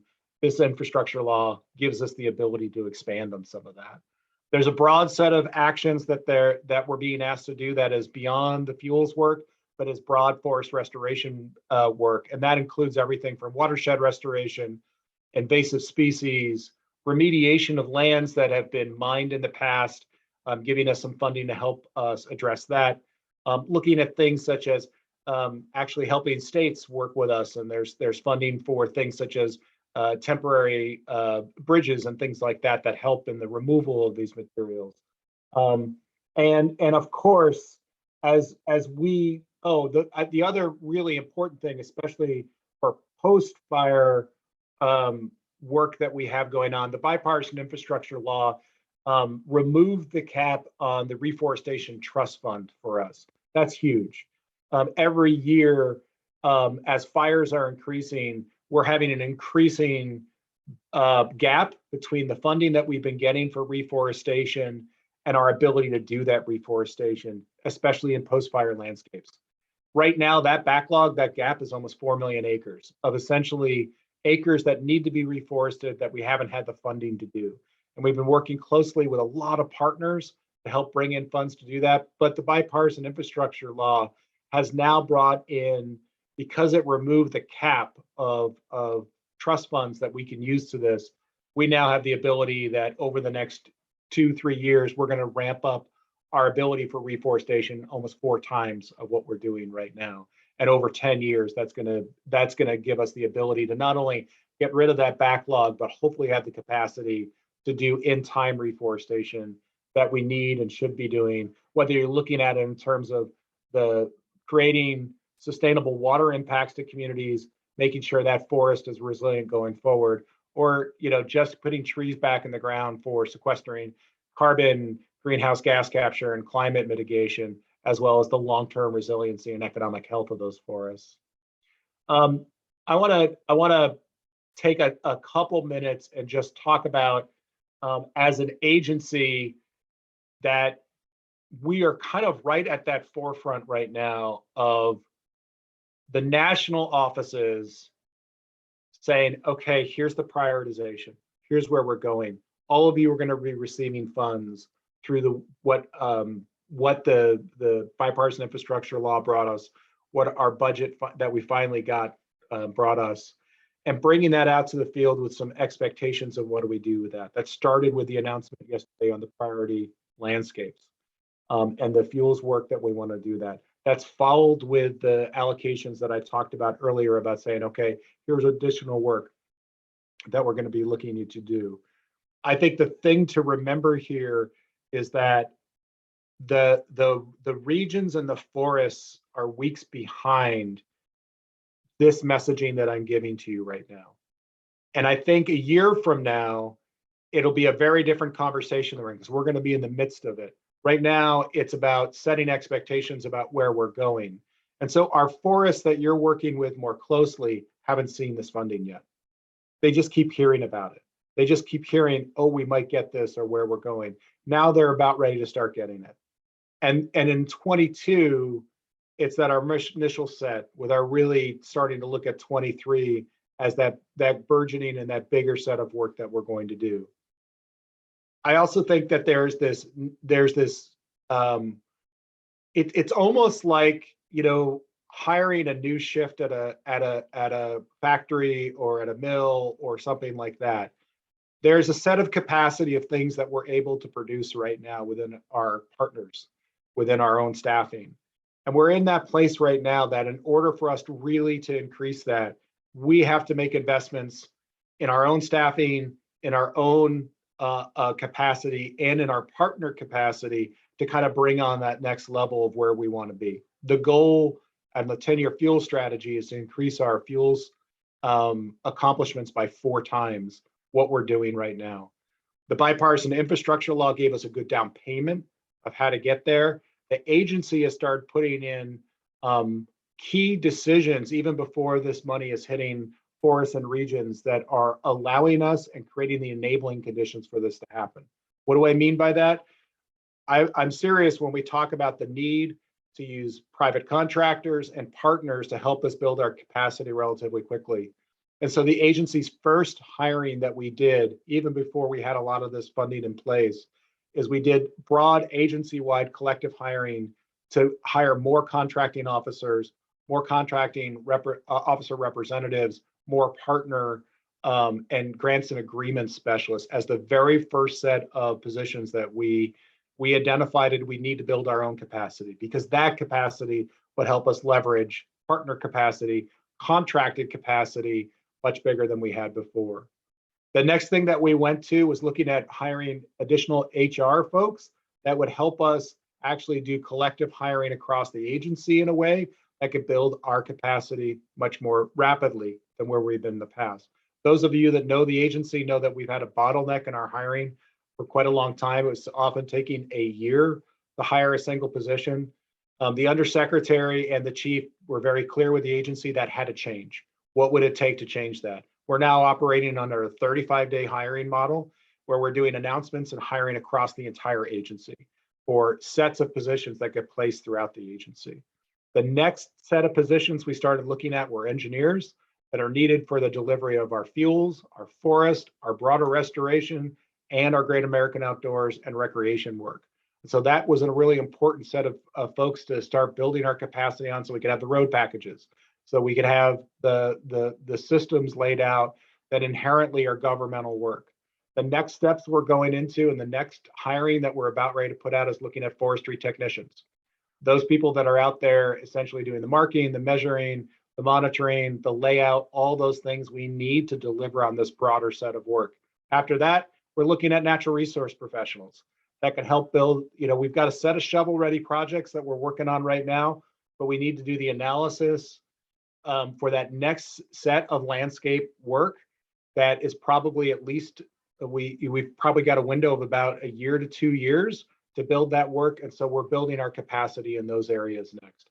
And so the agency is going through this very systematic approach of how we're investing in and building capacity so that we can meet on the broader goals that have been established by the secretary, by the chief, and then through the funding that's come through in the bipartisan infrastructure law. The focus on this is for broad scale work across the agency that results in reduced fire risk for communities, broader resilient forests across our country, and local, steady, good jobs in the communities that we're a part of.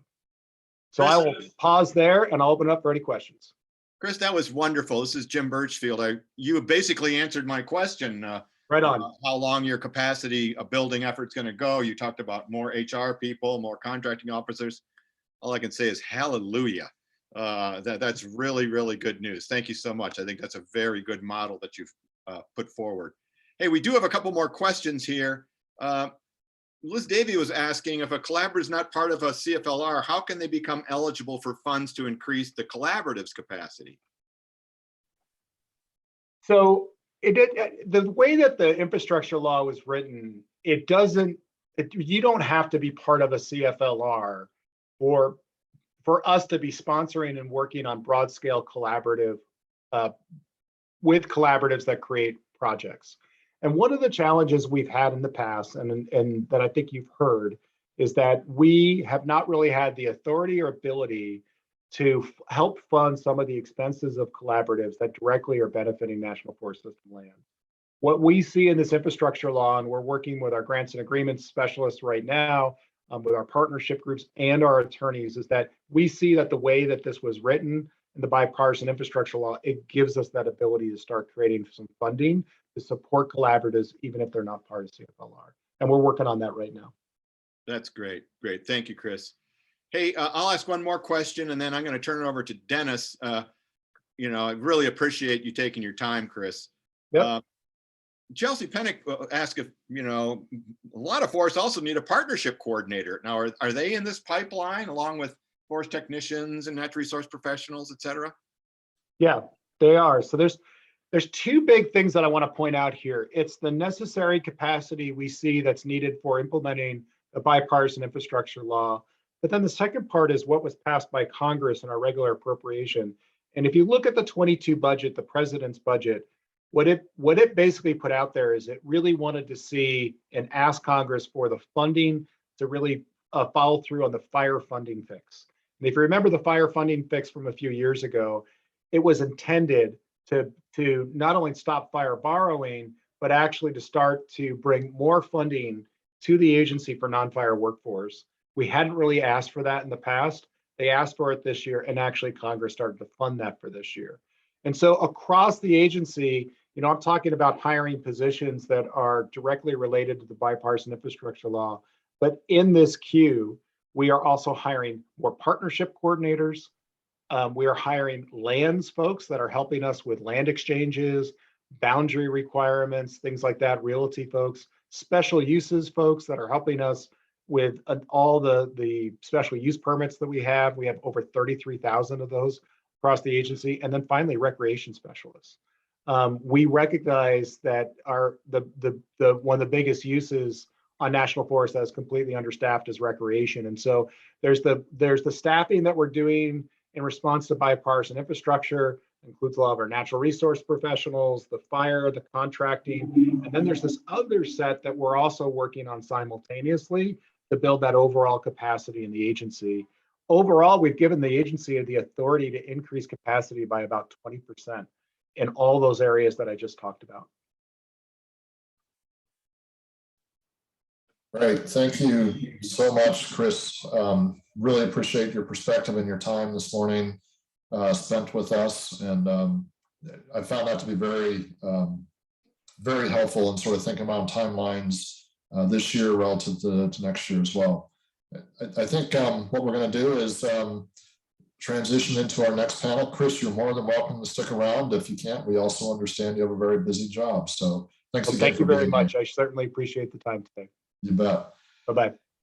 I'm going to introduce John Robinson, Idaho Conservation League. And John, many of you know, has just been around this conversation forever and has really been such an important mover and shaker in coordinating collaboratives across the region. And thank you, John, for all of your work. I'm going to pass it off to you and let you introduce your panel. Fantastic. Good morning, everyone. And thanks again to Chris French for providing this great update and to Tom Schultz for highlighting the urgency of our work. So we've got an outstanding panel of natural resource experts coming up who've been tracking the infrastructure bill closely and its implications. I'm going to start off by introducing the panelists, and then we can go on the discussion.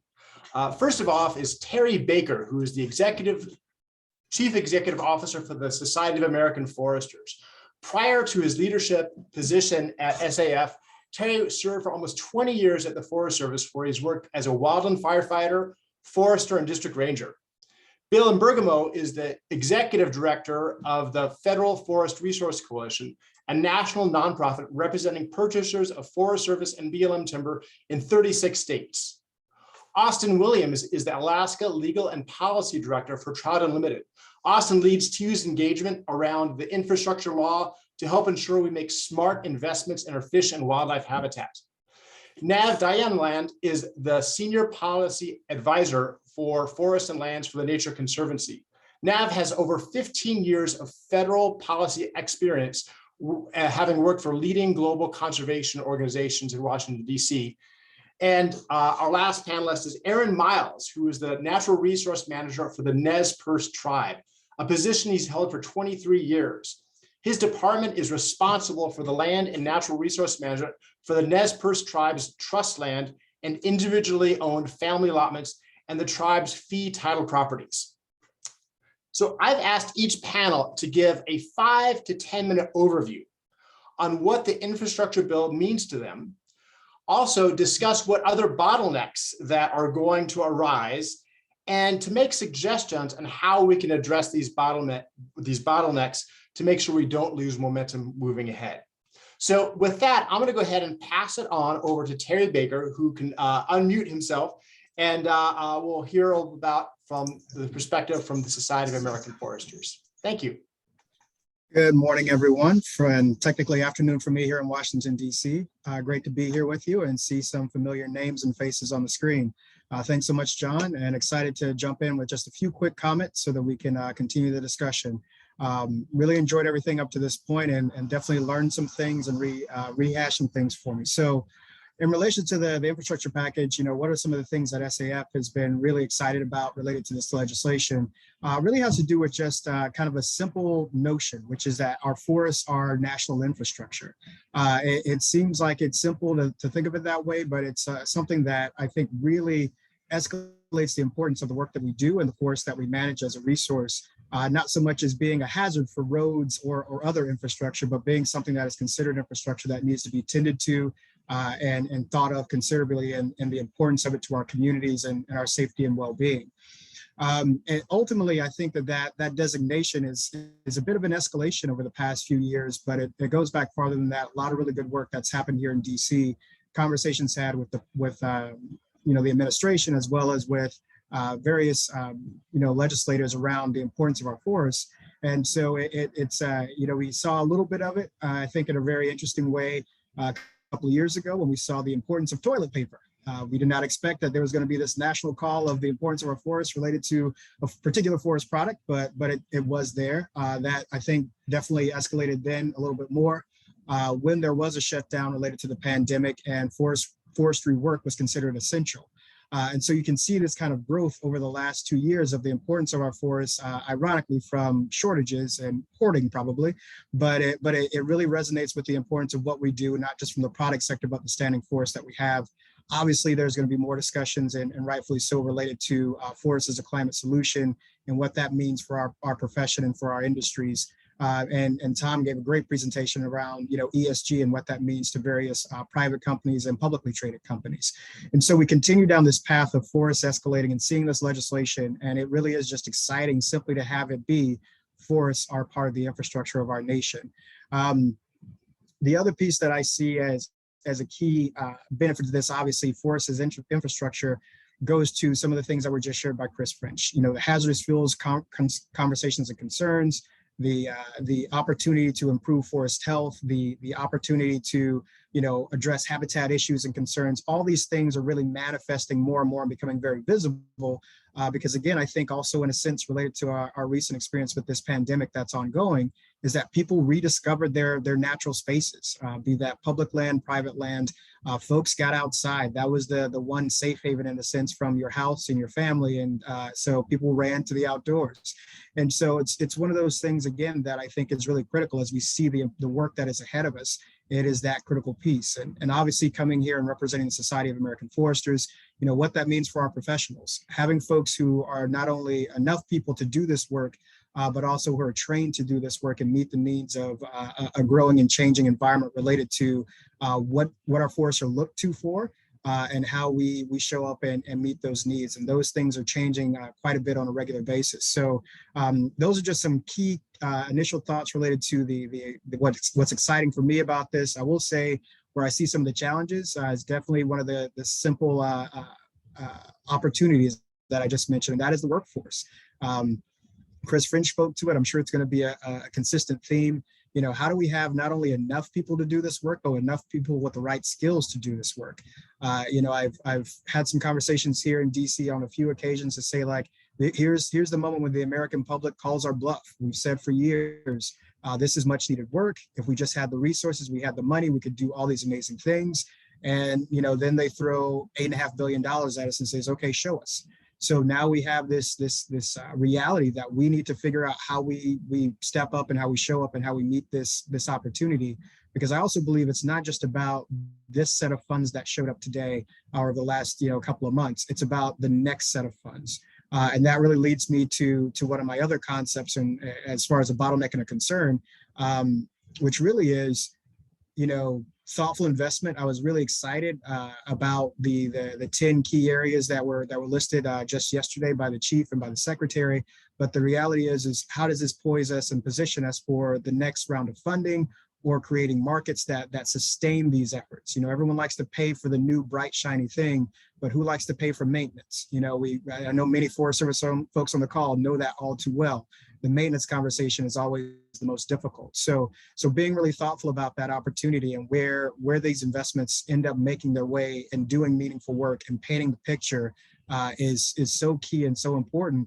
But it's also one of those things where, as you look at the phases and stages of this implementation, knowing that not everyone may rise to the top, and that's a hard thing to think about. The infamous NEPA ready or shovel ready projects may not be the right projects. If they're out in the back 40, they may not be as meaningful as they're going to be in something that's much more public facing, that's going to continue to draw the understanding and interest of keeping this work going longer term. And so, of course, that's a key piece for me as well. And lastly, on the capacity front, I think this probably goes without saying. There's a lot of initiatives around reforestation, and as Chris mentioned, removing the cap on the Reforestation Act, as well as trillion trees nationally and internationally. Where are the trees going to come from?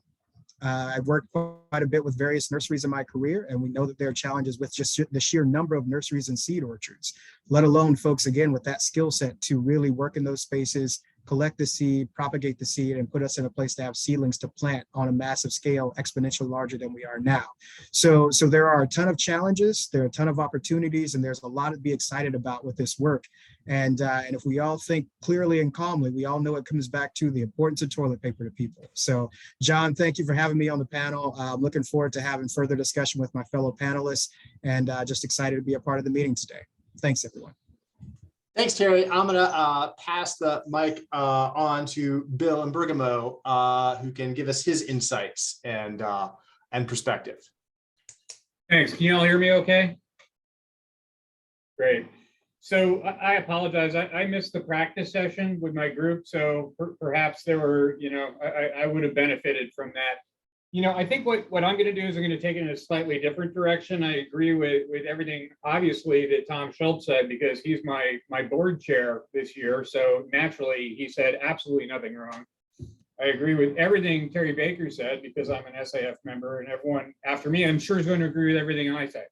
So, but what I thought I would do is instead of talking about bottlenecks, I want to talk about bottle caps that have come off. One of the big problems in Washington, federal policy making, is we kind of live in a goldfish bowl. It's a brand new day, right? You get new people coming to Washington, new people winning elections, and my God, here's this problem. No one has ever thought of this before. Well, that is not where we're at. Okay, I've been at this long enough. The Cerro Grande fire in 2000 was considered terrifying and catastrophic and indicative of what was coming over the horizon. And for folks who don't recall that, it was a prescribed burn on the Bandelier National Monument that almost burned down Los Alamos National Laboratory. And it burned 43,000 acres, which was an eye-catching number back then. Now, during a fire year, that's called Wednesday. So what's happened since then? Well, 2003, Congress passed the Healthy Forest Restoration Act. A lot of people on this call were involved in that one way or the other. Then we went several years and the issue became stewardship contracting. Well, in 2014, the Forest Service got permanent stewardship contracting authority, which is something Chief Tidwell had told Congress needed to happen.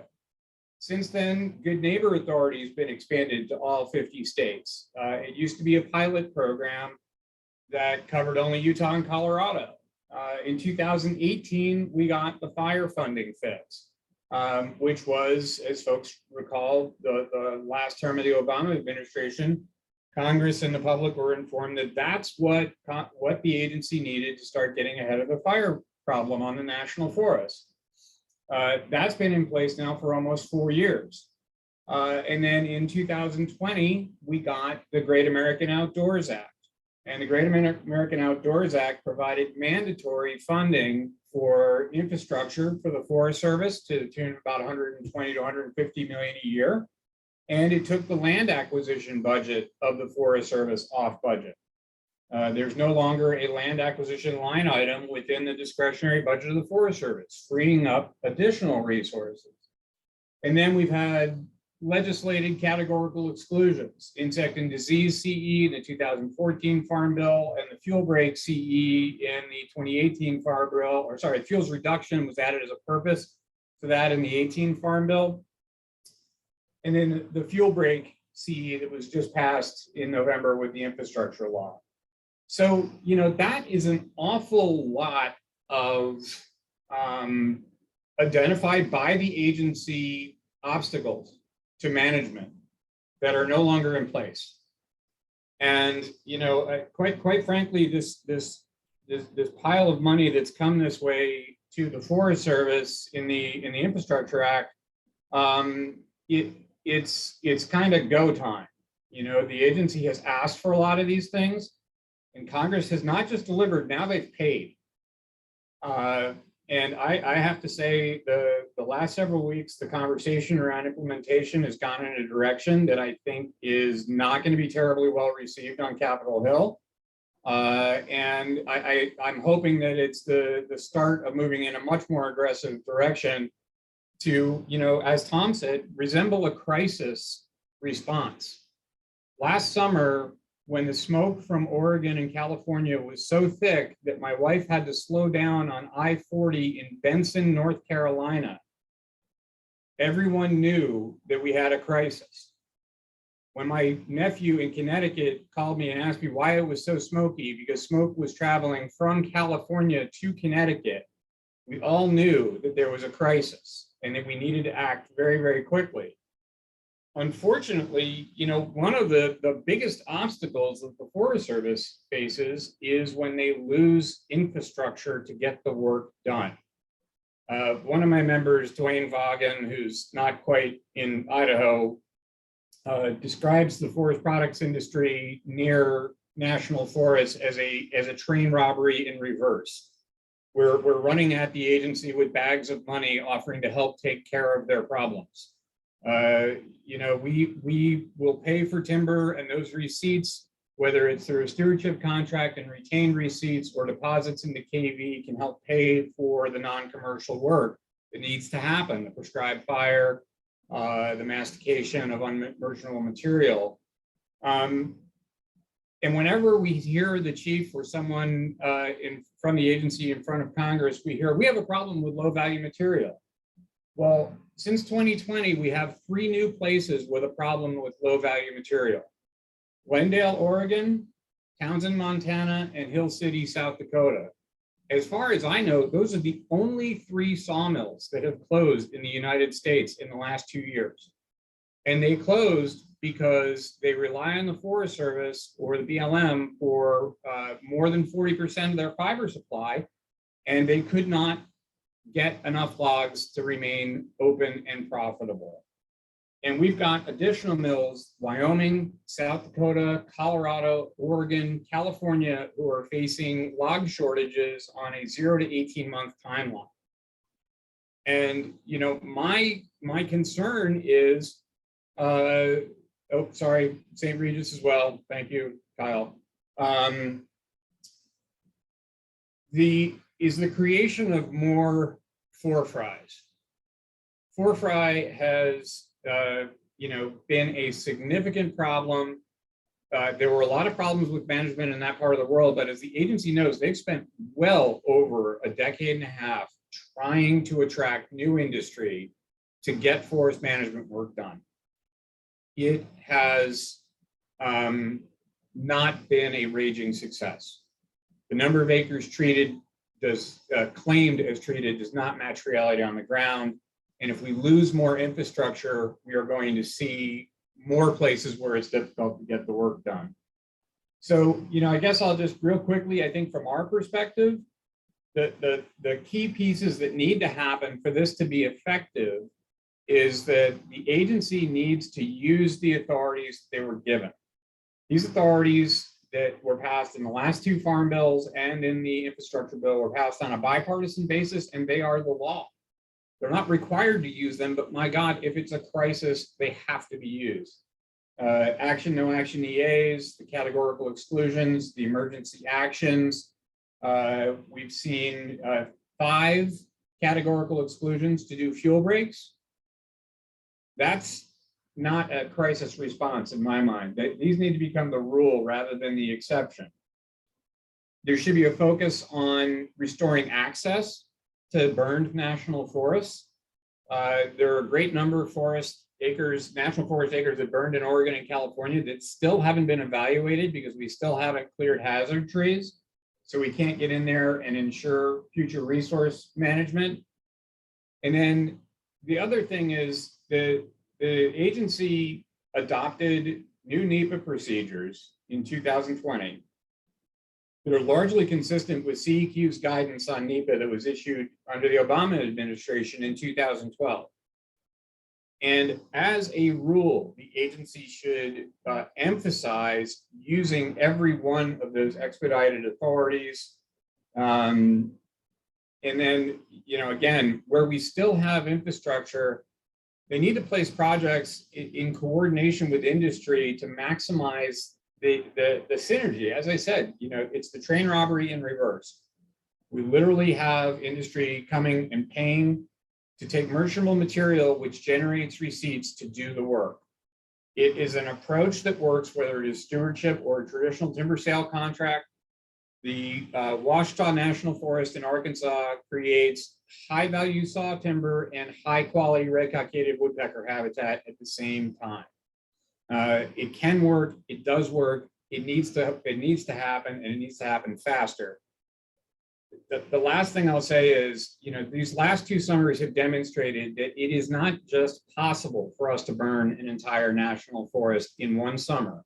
It is increasingly likely that we will burn entire national forests in one summer. And, you know, to me, a crisis response to that is more than an 8.5% increase in acres treated.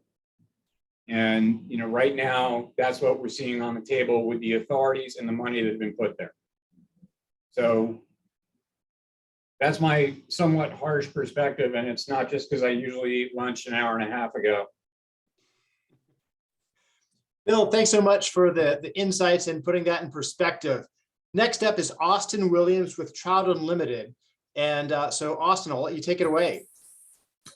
Hello, everyone. Thanks for the opportunity to be here. I'm really excited to be part of this panel and among such excellent company. I live and work in Alaska, although I grew up in Idaho. I'm a graduate of the University of Idaho and started my career squeezing fish for Idaho Fish and Game on the Lochsaw, Selway, and Salmon rivers. I followed this group's work often throughout the years and frequently try and import its lessons to my own work here in Alaska. So I consider it a great honor to be with you all today. When the infrastructure law passed, TU quickly brought together an internal working group to help coordinate our engagement with the federal agencies and to help ensure This, what we see as a once in a generation opportunity, did not pass us by. When the American Recovery and Reinvestment Act passed back in 2009, we had similar high hopes that it would lead to transformative investments for our nation's waters and for our forests to promote forest health, watershed restoration, clean water. Unfortunately, much of those investments focused on hard infrastructure, and too often our natural infrastructure was left out. When you read the Infrastructure Investment and Jobs Act, it's clear that Congress focused on our natural infrastructure, our rivers, our streams, our forests like never before. This isn't our father's infrastructure bill. This law contains dozens of separate funds designed to improve fish and wildlife habitat, promote wildfire resiliency, restore forest and watershed health, to clean up abandoned mines, and to be more proactive on issues like wildfire, like clean energy. There's really a lot to be optimistic about, and one of our charges, and not just at TU, but I think for all of us, is to make sure that the promise of this bill is reality. TU has long prided itself on its partnerships. Across our conservation staff, we have projects and partnerships with nearly every federal and state agency affecting our fish and wildlife, our public lands. We partner with local governments, with private industry. I myself work with 2 mining companies and a logging company on separate restoration projects, as well as numerous tribes, and I think that that's not uncommon.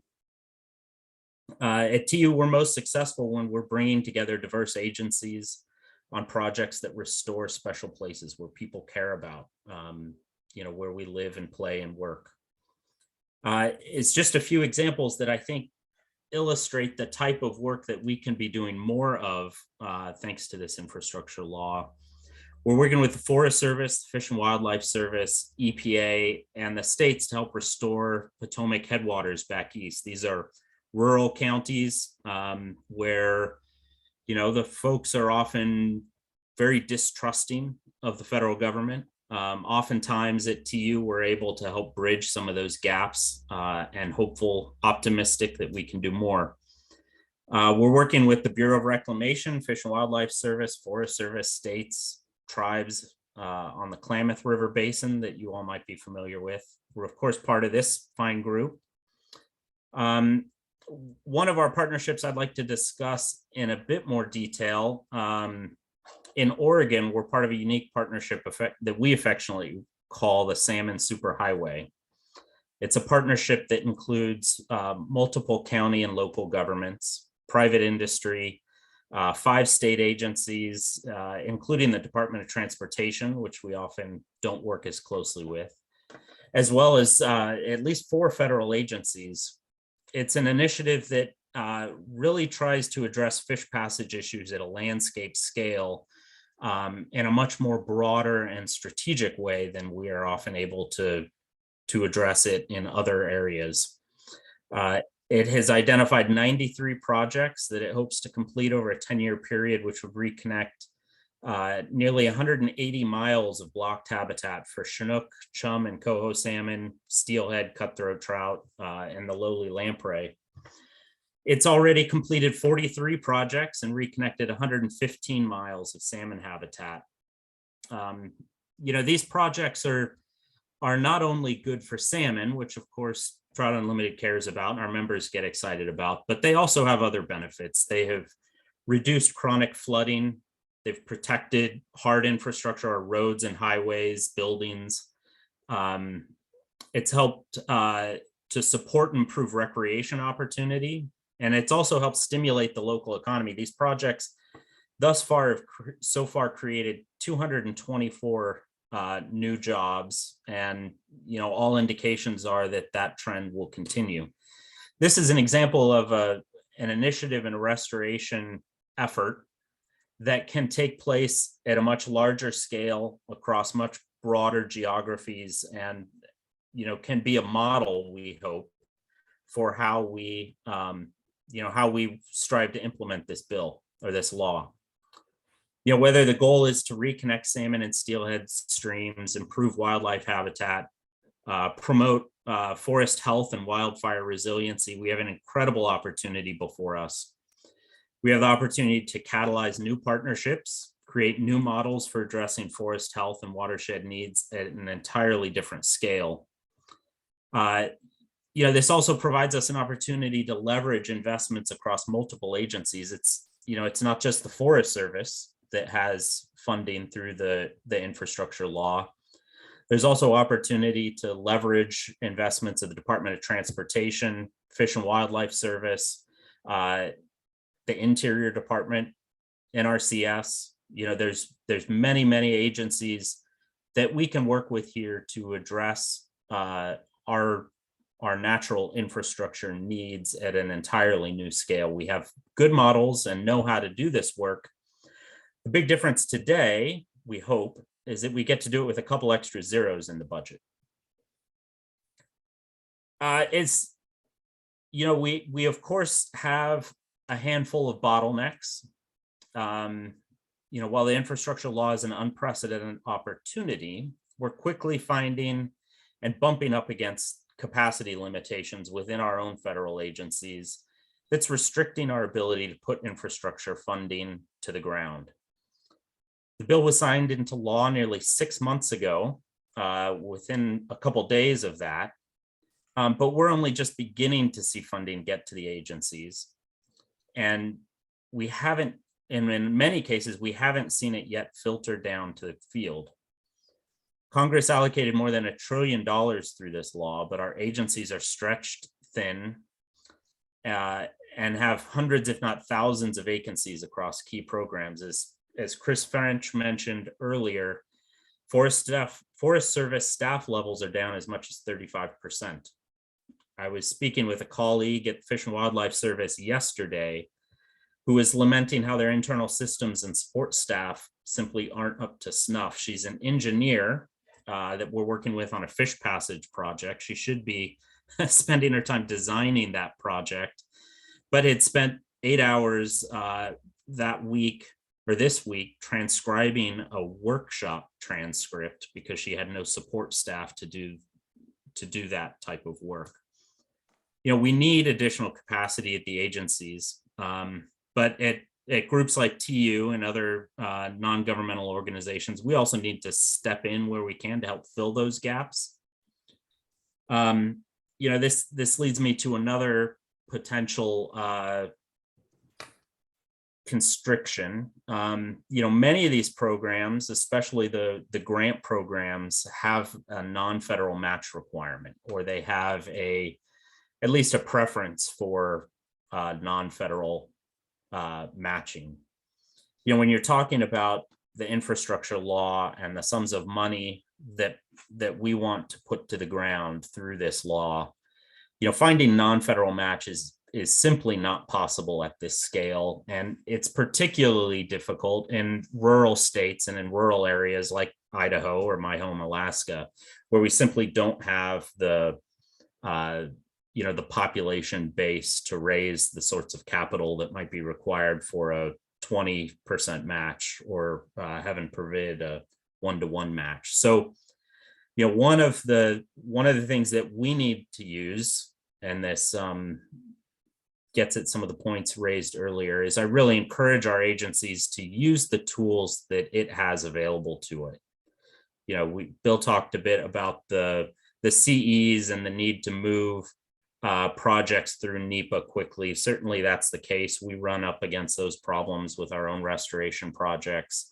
But we also need to be using the authorities to make the match requirements more manageable. If groups are like TU and other NGOs are going to step up and help fill the capacity limitations, we simply can't do so when we're saddled by that match requirement. So maybe I'll stop there. I certainly appreciate the opportunity to speak with you all, and certainly agree with comments that my colleagues have made, and look forward to the discussion.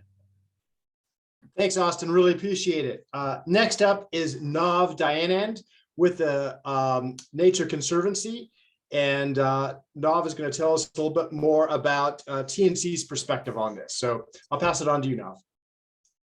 Thank you, John, and thanks to all of you for organizing these very important conversations. I'm delighted to represent the Nature Conservancy here, and I know that my colleagues in Idaho and Montana really appreciate working with you all. I want to touch on three main points,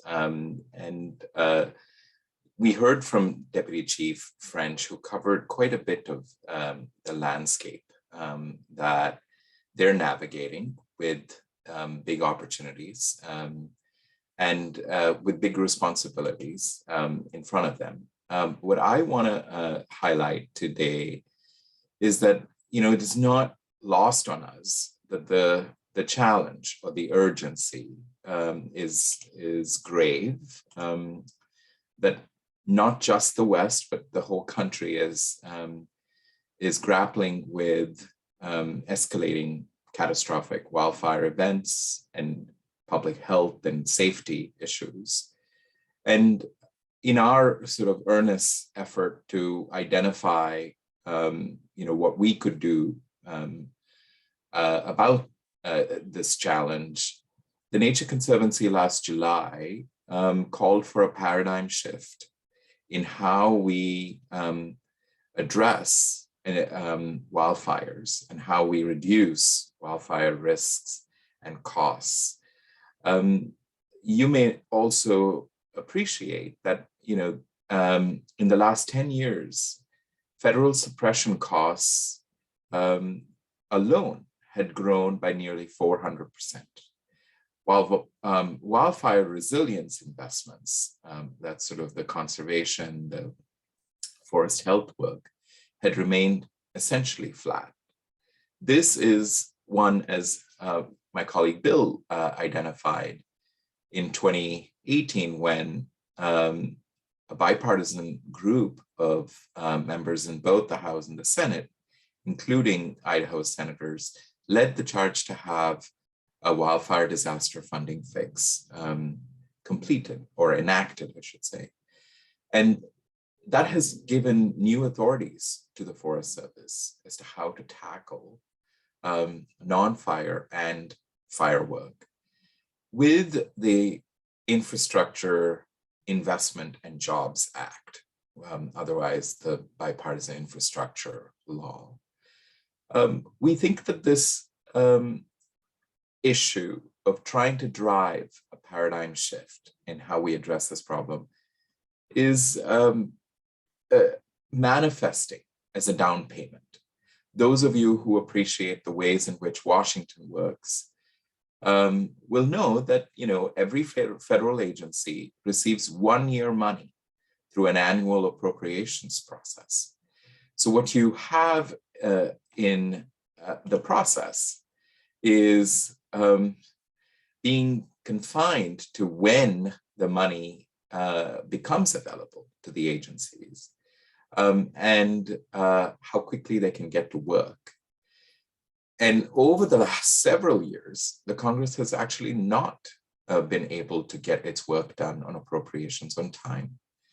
And so we've had very delayed availability of funds. And when you talk about sort of systems that are dependent on environmental factors, those systems need investments at the time at which those investments can be put to work. So delayed money availability to, in this case, the Forest Service or the Department of the Interior to address wildfire risks means delayed work. And it causes a whole cascading set of impacts. So the IIJA is in some ways offering durability because it is getting the Forest Service, in addition to its annual appropriations cycle, the ability to tap into 5-year or 10-year money in key programs. And that offers a sense of durability to get at the scale of the problem. And so Chief Moore testified earlier this year before the Congress and called this an important down payment. And we agree. I think it is a way in which the agency can really try to manifest its intent to get at the scale of the problem. So that's my first point. My second is that,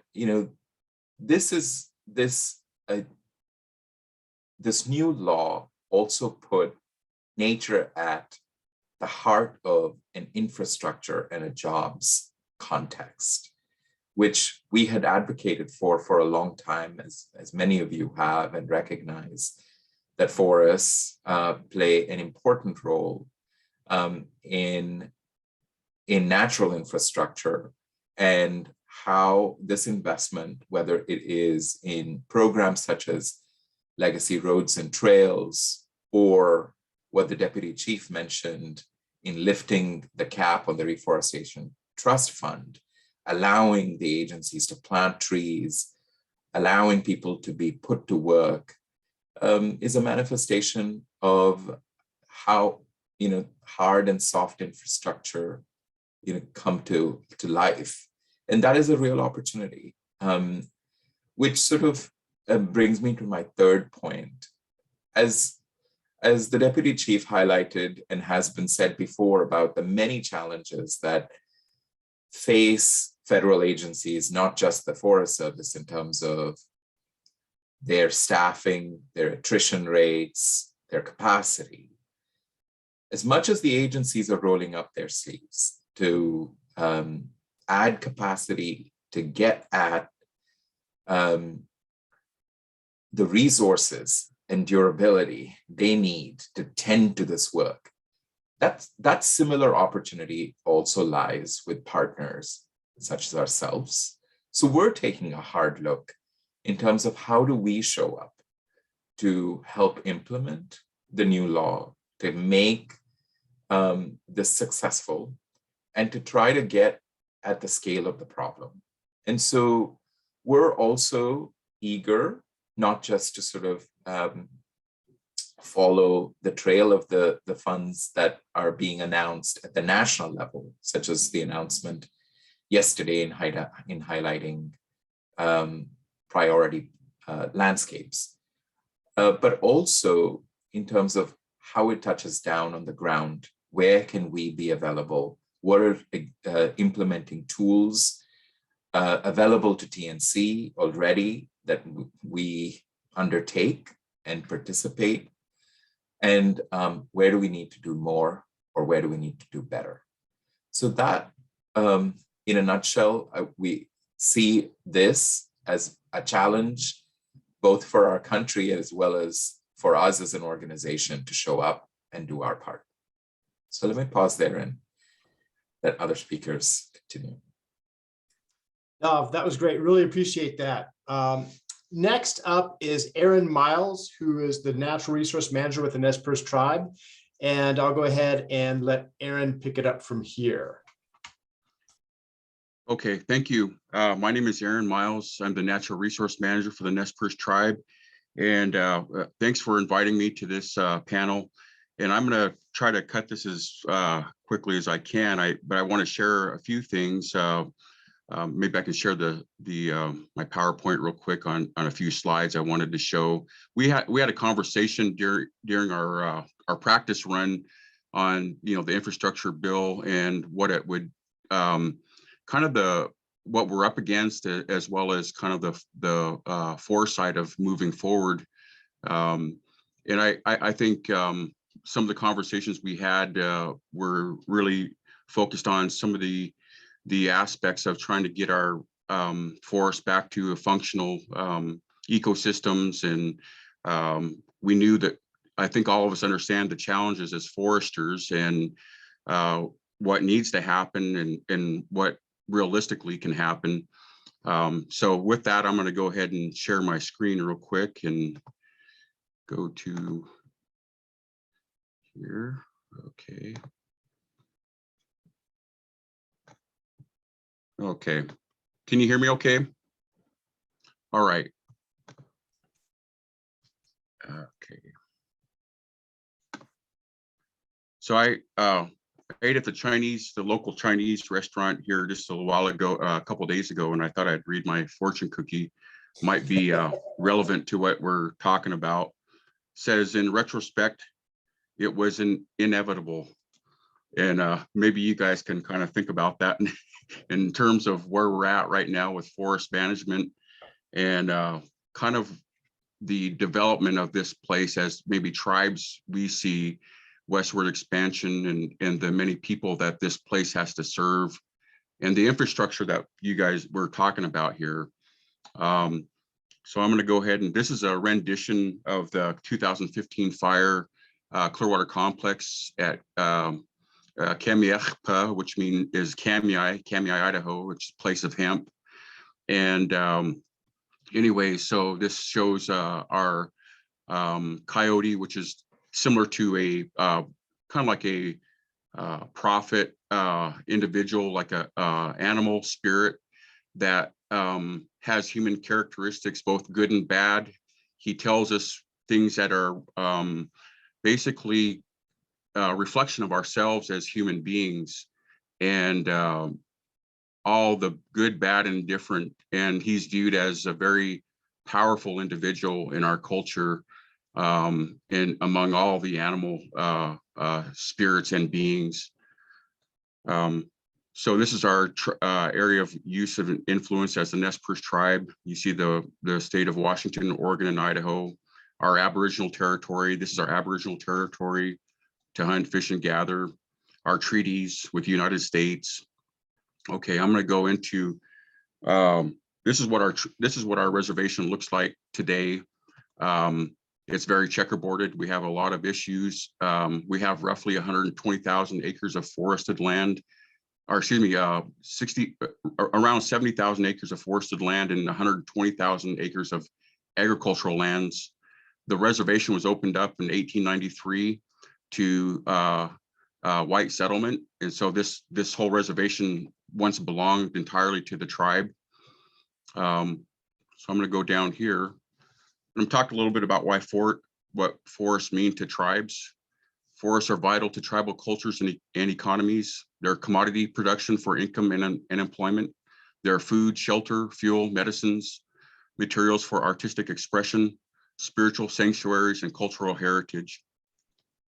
Okay, so we've had several of our places burn up time and time again. This is top of Tramway. This is right above Kamiah, Idaho. And this particular unit had burned over 3 times. We'd lost all the regen, and it got burned so hot where it actually sterilized the soil.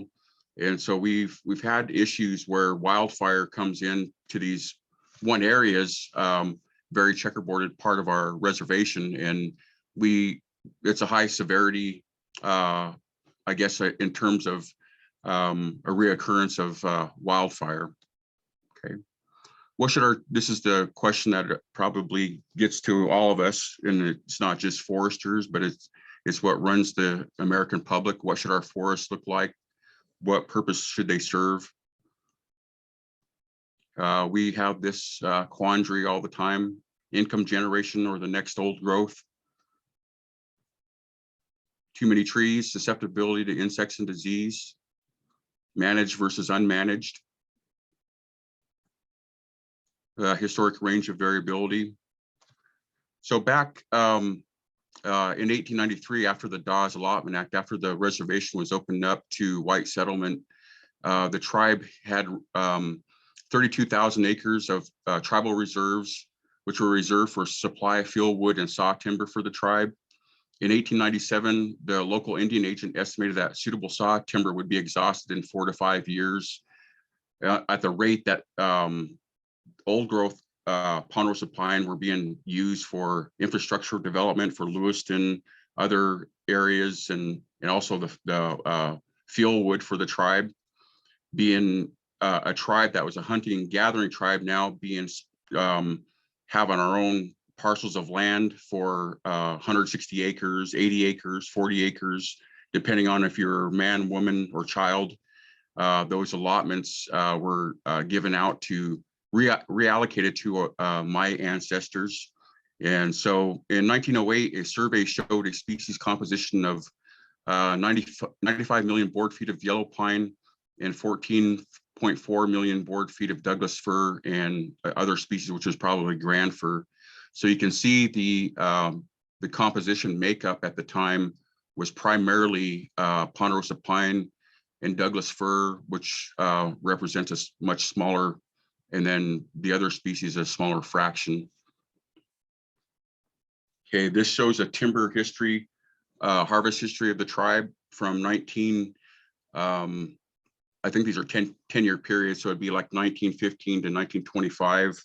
So 151 million board feet during that time, dropped all the way down to 16 million, 19 million, 9 million in 1950, 1960. Then we got back into letting our forests regrow, and it became where we started to have a lot more gyppo loggers, people becoming a part of our forest management. And so that whole human dimension is almost gone. We have very few of our, I would say that guys that are maybe 10 to 15 years older than me, they're at retirement age. They're not going back to be in the forest industry. So we have a huge issue of education of a younger generation learning how to be in the forest and help us manage the forest. So with that, I'll end it there, John. Thank you. Thanks so much, Aaron. Really appreciate it. So I had a question for the panelists, and I'll just throw it out there and see if folks can do kind of a rapid fire response. A lot of folks have referred to the IAJA as a down payment. And we all know that future funds are going to be needed, but they've not yet been authorized or appropriated. What kind of progress does the Forest Service, and I'd say, including local collaboratives, what type of progress does the Forest Service and collaboratives need to make in the next 3 years to make sure that that we earn additional investments in this program? So kind of spotlights on us. What kind of progress do you think we need to demonstrate in the next 3 years? I'll just open it up to folks to do a rapid fire if they like. Well, I'll shoot first here. I think right now you're seeing more than half the acreage treated is prescribed fire or beneficial fire. Wildfire is allowed to burn within prescription, and half of it is east of the Mississippi, where 28% of the acres are. And I think what needs to happen is we need to have the acreage treated, be much heavier to mechanical treatment so that we can reintroduce fire on more acres. And the ratio of acres treated needs to reflect Forest Service ownership. 72% of Forest Service acres are west of the 100th meridian. And right now they're doing half the fuels reduction work. That needs to, the work needs to reflect where the land is. And quite frankly, also the emphasis needs to be on the national forest. With all due respect to the private landowners in this country, there's a lot of work that needs to be done, and they tend to be either large corporations or high net worth individuals, and they have a fiduciary and financial interest in maintaining those lands, and the Forest Service needs to worry about its own acres first. Other thoughts? I had a feeling Bill would go first. So I'll jump in a little bit as well. I think that, but I also think Bill makes some great points, and it really is kind of that conundrum. And I think, what Bill really points to is, the challenge that is a massive one, which is social license. So, and, whether in some cases real social license or perceived social license, as far as the challenges related to actually getting that work done on national forests. So I think that, again, that's what this money in my mind really relates to, is kind of twofold. One is, how do you, start to invest in treatments and acres and projects and use of authorities like we've all talked about. But again, where are those things going to really overlap in meaningful ways? So it's kind of almost, trying to, a bit of a two-pronged approach. One, where is it going to be the most visible / impactful to WUI issues, to water issues to habitat issues. And you know, there are places where that work overlaps. And so being very intentional about that and putting the investments there, you know, but also that concept of these conversations around collaboratives. How do you bring communities along with it? How do you make it visible? How do you bring people into that conversation so they feel like they're a part? You know, it's everyone's public land. So how do you make it more a part of, I'm doing this as part of the responsibility to my public land so that it perpetuates as well as takes care of the communities that I care about. There's a story and a narrative there that is one that I think is so paramount and key in this moment that gets you past the down payment stage. And the down payment is that concept of people feel like they're invested in the success of these projects, and how you start to flip that paradigm that Bill spoke to, which is the bulk of hazardous fuels work happening east of the Mississippi, with, you know, a massive portion of the acreage actually being west of the Mississippi. So I think there's just that dynamic that has to be there, related to that. And so again, it's a nuance of what I shared earlier, which is, you know, there are those easy successes, you know, where there's already NEPA. That means that in many cases, there's a good chance that there wasn't a whole lot of controversy.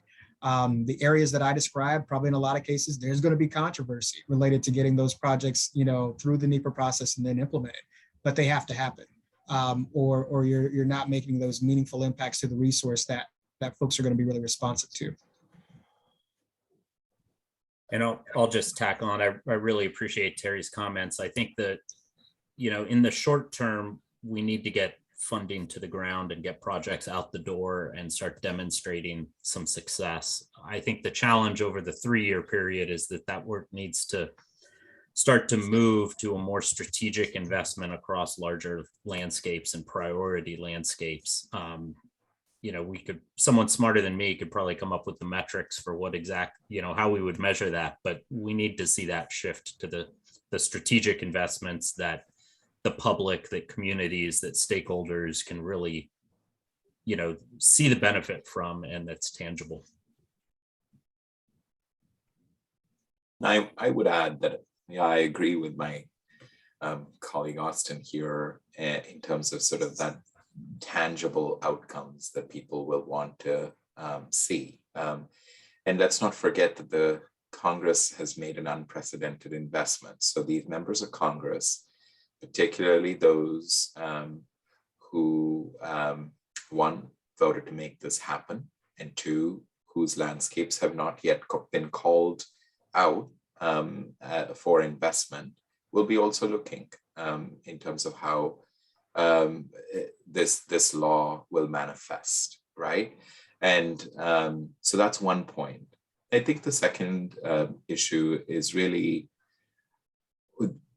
from hearing Deputy Chief French talk about, you know, how they're staging the kind of capacity they need to implement. It appears that they're laying the foundation for this investment to be durable and successful over time. But if in 3 years they haven't moved from laying the foundation to manifesting some outcomes, the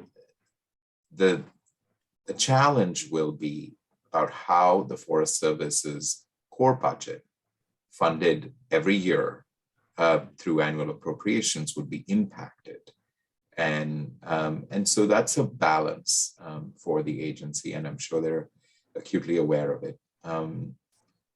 Yeah. Hey, John, I would say for like tribes, for us, for progress, I would say it's always been about the mechanisms for the tribes to get involved with the forests. And I think being able to see the actual funding to become involved in our Aboriginal territories on Forest Service lands is a big deal. And once you have an end goal with employees or workforce to get out there on the field and manage, help manage, co-manage these lands, I think that's a great start for tribes to get over that political hurdle, because it means employment to the tribes to be able to be involved. And I don't know, I guess that money sometimes speaks louder than words to be able to get the involvement. And I hope that's where the progress for the infrastructure bill will help the tribes become involved. That's great. Another question, and I think that just this is going to be rapid fire, but Liz Davey posted a great question in the chat about what are meaningful metrics to measure success. And again, maybe we just focus on the next 3 years here. We always talk about acres treated. Is that the most meaningful metric from your perspectives? And sometimes that is hard for folks to understand exactly what that means. So maybe just a rapid fire again for our panelists of any particular metrics for your constituents, when you say, what have you done? What metric are you going to be talking about? I'll jump on that question really quick and say that I still think acres can be a really good metric, but I think the nuance is what acres and where are those acres? And so really how you designate the acres that are impactful to communities, that are impactful from a risk perspective, that are impactful from a habitat perspective. I think the ability to tie the acres you're treating to something is going to be really critical. And again, there has to be a priority because obviously we're having these conversations because not every acre can be treated and there's not enough money and resources to treat every acre. So that piece of how do you really break out those key locations and places and then say we're treating this watershed, we're treating this set of acres, and we've treated those acres, and thus we're seeing these improvements to habitat, risk of wildfire, et cetera, et cetera. So I think acres can still work, but it's really delineating which acres and where would be my thought. Great. Other thoughts? Anything else? Yeah, I will just second what Terry said. My TNC colleagues often talk about the pace and scale of restoration. And we have to also emphasize the pace, scale, and quality of restoration. And that is to Terry's point as well. Just to pile on, we use acres and miles of stream here at TU, but I'd also love to see some metrics developed that aren't just the outputs, but also the outcomes. So how are we improving the conditions or the resiliency of the land to wildfire, as an example? Yeah. Good. Oh, sorry. Go ahead, Aaron. I was just going to concur with these guys. I agree as well. It's important to have really the pace and scale and where it's meaningful for us to get some work ahead of us. And I mean, these forests grow fairly fast, and you're already looking at fuels build up. So you just you're already there in another 5-10 years. You're looking at trying to keep up. So, Bill, the last word. Yeah, I guess, acres is important. And I think, like I said, it's where are those acres? Are we burning every acre of pine flatwoods in Region 8 every year and every acre of national grassland? Not saying that's not important, but it's not addressing the wildfire problem that's damaging Western watersheds and threatening Western communities and costing $2 billion. Yeah. Well, that was a great discussion. Really appreciate the questions. If folks have other questions for the panelists, put them in the chat and we can kind of circle back to them for the rest of the program. I'm going to hand the mic back over to Dr. Dennis Becker, who can kind of wrap up this morning's program and get us all lined up for this afternoon's. Great, thank you, John, and thank you to all of your panelists. That was really interesting, and I guess maybe a few quick summary points on this morning that I think your panel really drove home for me is that yes, we have this unprecedented investment, and I think with that there is a healthy dose of skepticism about, are we really prepared for this moment to really do something different? And I think there's differences of opinions of that, and it's probably too soon to say, if we are prepared for it. I think there's certainly a desire and interest in being prepared. Maybe we have different opinions about what prepared is. But I think all this is leading to a really constructive, open-eyed conversation, open-eyed response to what is necessary to really seize this moment. So I just really appreciate all the speakers doing that. We're going to now take a 1 hour break for our lunch break. I encourage folks to keep your Zoom link open. That just reduces any technical challenges you might have in dialing back in later, but you would use the same link that you used this morning to dial back in if you do jump off.